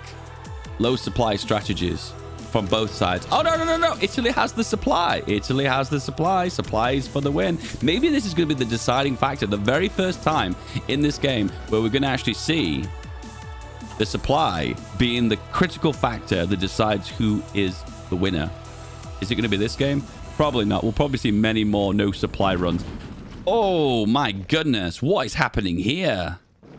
That was a tremendous push.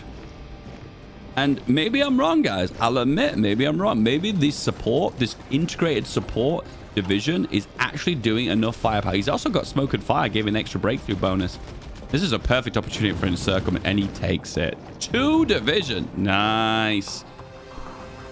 As I said, if you want to go for the win, you want to show that this is in your favor, superior firepower, and also making the encirclements, because then it guarantees you the win. Casualties. The Axis are down 108,000, 109,000 troops, where the Allies are down 120. It's practically nothing in it, to be fair. There's nothing in it. It's a pretty close game so far. We don't really have seen a critical play yet that puts one player ahead. And straight away, as I said that, Holland liberated again. Rhineland liberated again. It's now an Allied favored game again. Back and forth for the win. The Allies, on the other hand, doctrines. The allies are going for smoke and fire and superior firepower. Meanwhile, the smoke and fire once again. Wow, mirror matchup. They're doing the exact same thing. Okay. By blood alone, so it looks like big bonuses for air power for the Italians. Interesting. Air superiority bonus in combat plus 10%. Attacking division speed plus 10%. That's very interesting. I'm a bit confused by some of these pushes though, because right now he's pushing out to secure Frankfurt. When, I mean, to be honest with you, he wants to hold the victory points. And once again, he secured it again. Italy versus America. Who will win? Is it Italian incompetence? Or is it the great American cheeseburger? I don't know, boys. I don't know. Was that a division that got encircled then? I think it was. That's putting the casualties higher now for the Allies than the Axis. It was the other way around before.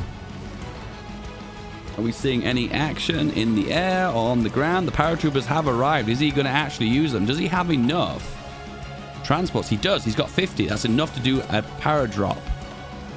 But where would he do it, though? I think the hardest thing about paratroopers is to know where the most advantageous place to drop them. That's the hardest part. Once again, Allied favor again. Amsterdam has flipped once again. Once again, guys, my head is spinning. I'm like that girl in Exorcist. My head is spinning around every single time because I don't know who's winning this game. Victory points are spinning and turning over and over and over again.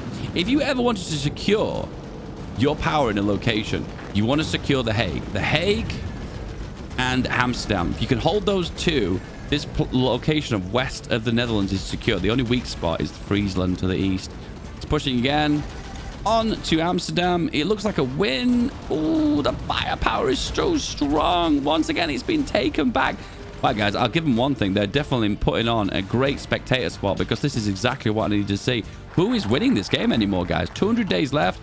We have got the full big bonus for the Allies. Arsenal of Democracy. Welcome to Production Town. Here comes the production. And the big tank division is doing all the damage. He's decided to upgrade it. What's he upgraded it with? He's added on extra soft attack. Okay, soft attack, medium tank. Counter-attack in the north here. Not the best place to push into. Once again, the soft spots are here and here. Is he going to choose to hit? Is he going to hear me? Can you hear me? Mr. Wombat, can you hear me? No, he's choosing to move the tank to a different location. He sees an opportunity to push. And again, Wombat is secured. Holland and the Rhineland again. It's back and forth. It's back and forth. Who's winning anymore? And the Rhineland has been taken again. This is an Axis favored game again. Okay, at this point, we need to see players actually capitulating their victory points. They need to hold on to these victory points and show that this will not be contested anymore. And the only way they're going to be able to do that is building forts. And I don't know why at this point they've not decided to build forts. No player is choosing to dig in. Remember, this is force speed. Remember, constant force speed. That's the difference between my tournament and other tournaments. Constant force speed. Therefore, it's very difficult to consistently micro over these periods because you're moving so unbelievably fast.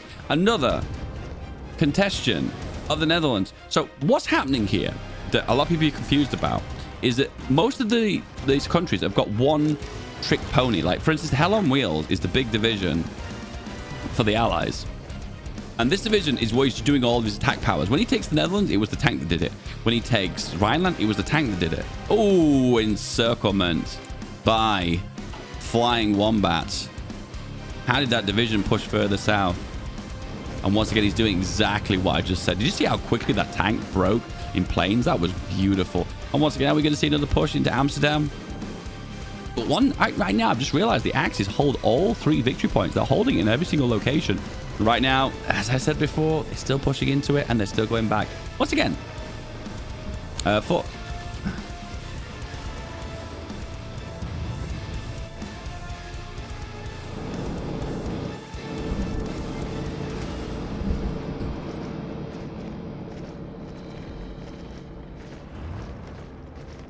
I feel like the 10-minute timeout is the fastest 10 minutes of my entire life.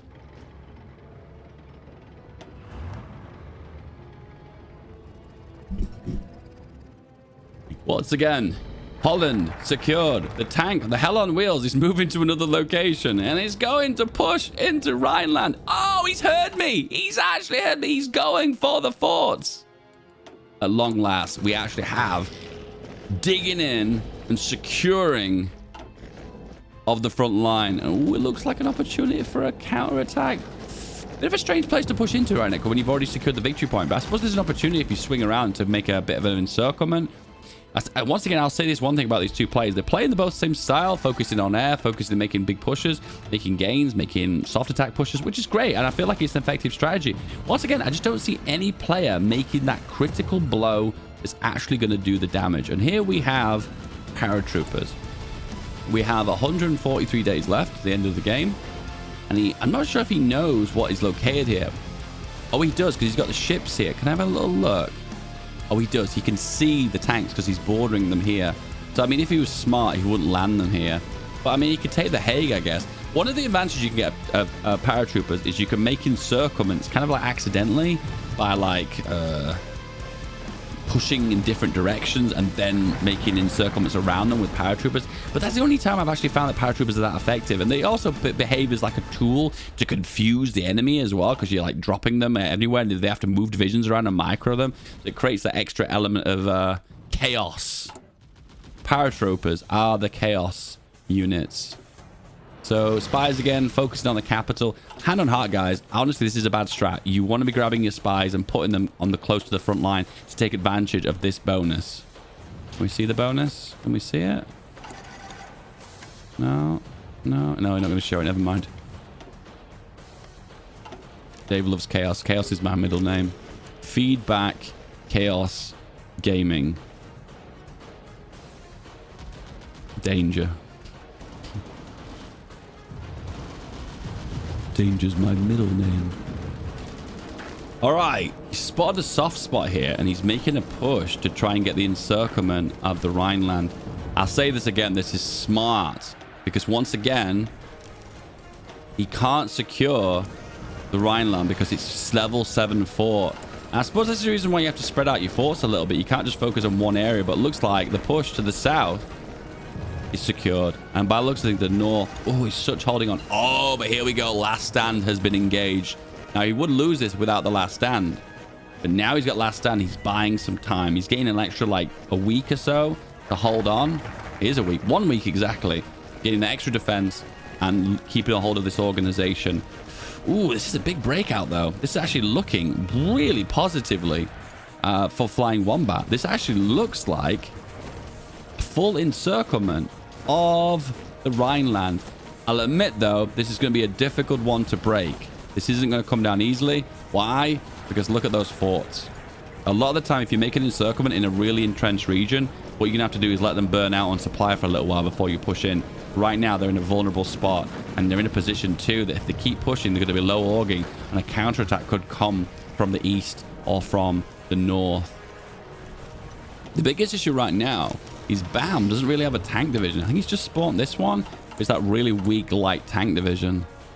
And he's completed his focus tree. Now he's just pumping out the extra ones. I suppose if you've got that tank division, you might as well use it. Right now, guys, this is so entrenched and dug in. He's not even scraping the organization here. Low supply, encirclement penalty, low supply for the allies too. Hey, I didn't think this was going to happen. My thought here would be is they'd encircle and keep pushing and eventually break. And he's even last standing. Okay, I don't think I agree with this. I suppose one thing that could happen too. Oh, this is something he's not thought of. He could use the transport planes to drop supplies, and he secured the eastern flank. He'd burnt himself out from pushing into the Rhineland.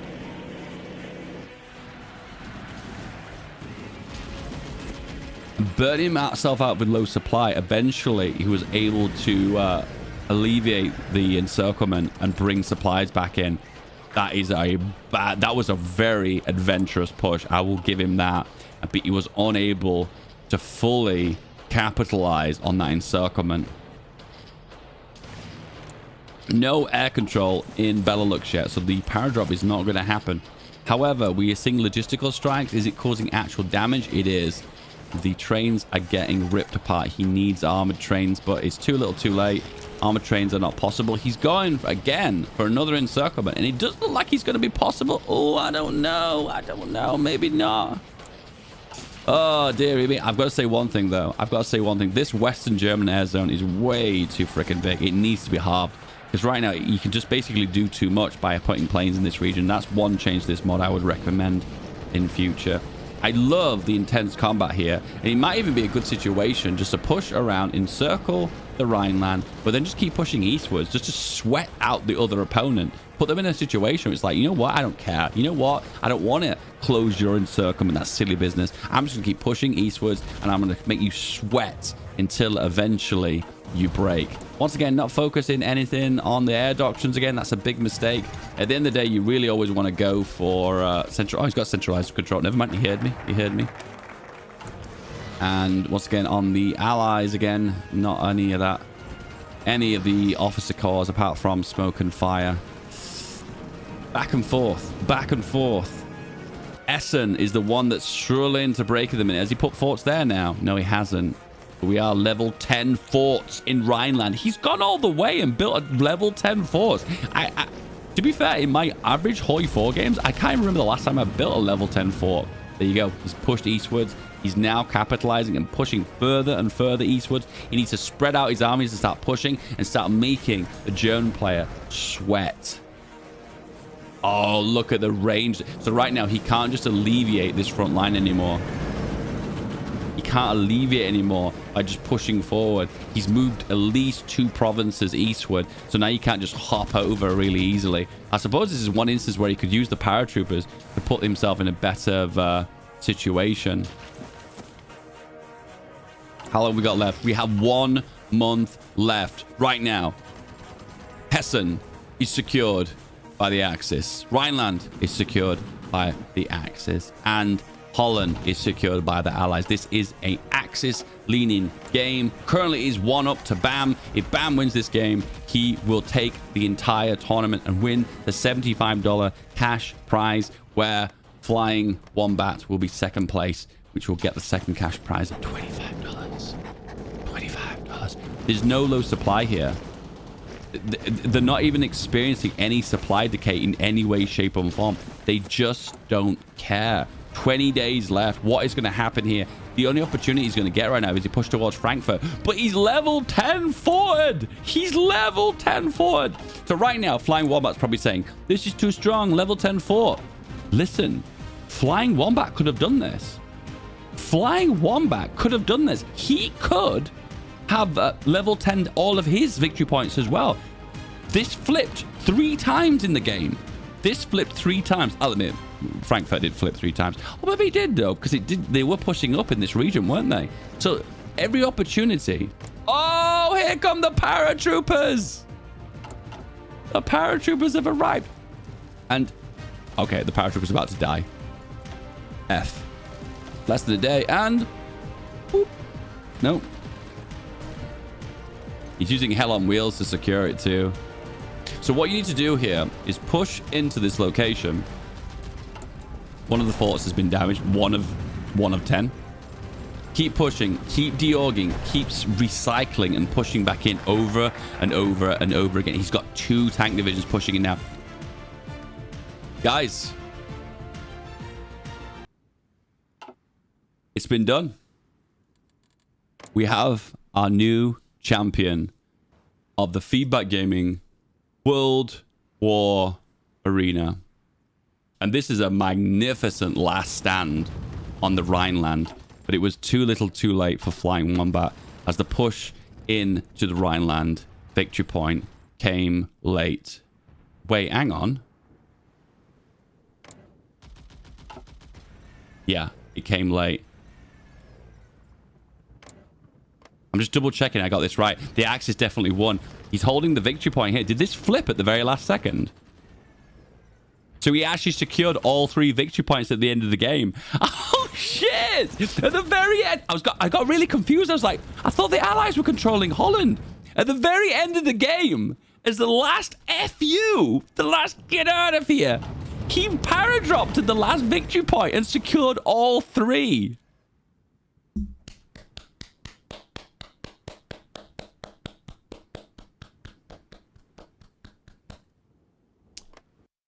GG.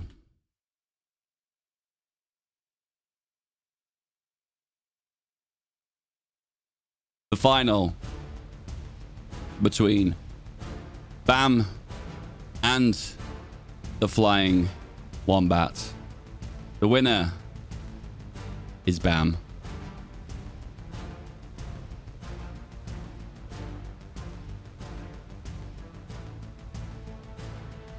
Two and 0. Bam is victorious in the best of 3. Congratulations, Bam. You are our winner. Congratulations.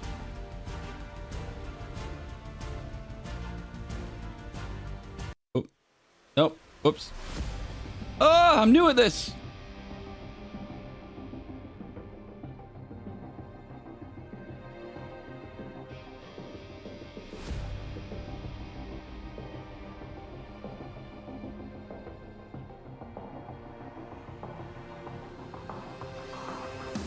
Bam, bam. Thank you, ma'am. We got a winner. Winner, winner, chicken dinner. Commiserations to Flying Wombat. Big win for Bam. I'd usually do an end of game speech right now where I talk to the guys and ask them how they felt it went. But honestly, hand on heart, I'm so absolutely exhausted. I think I'm going to give that one a miss.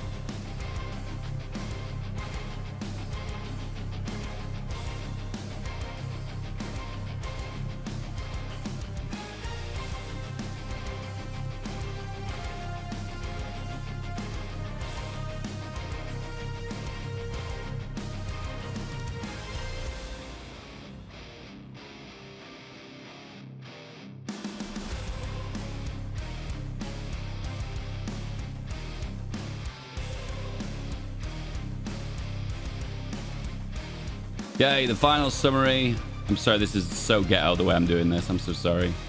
This is so ghetto. The final results are... Sorry, this is so ghetto. I'm so sorry. This is so unprofessional. This is not the high production value I would like of my stream. Oh well.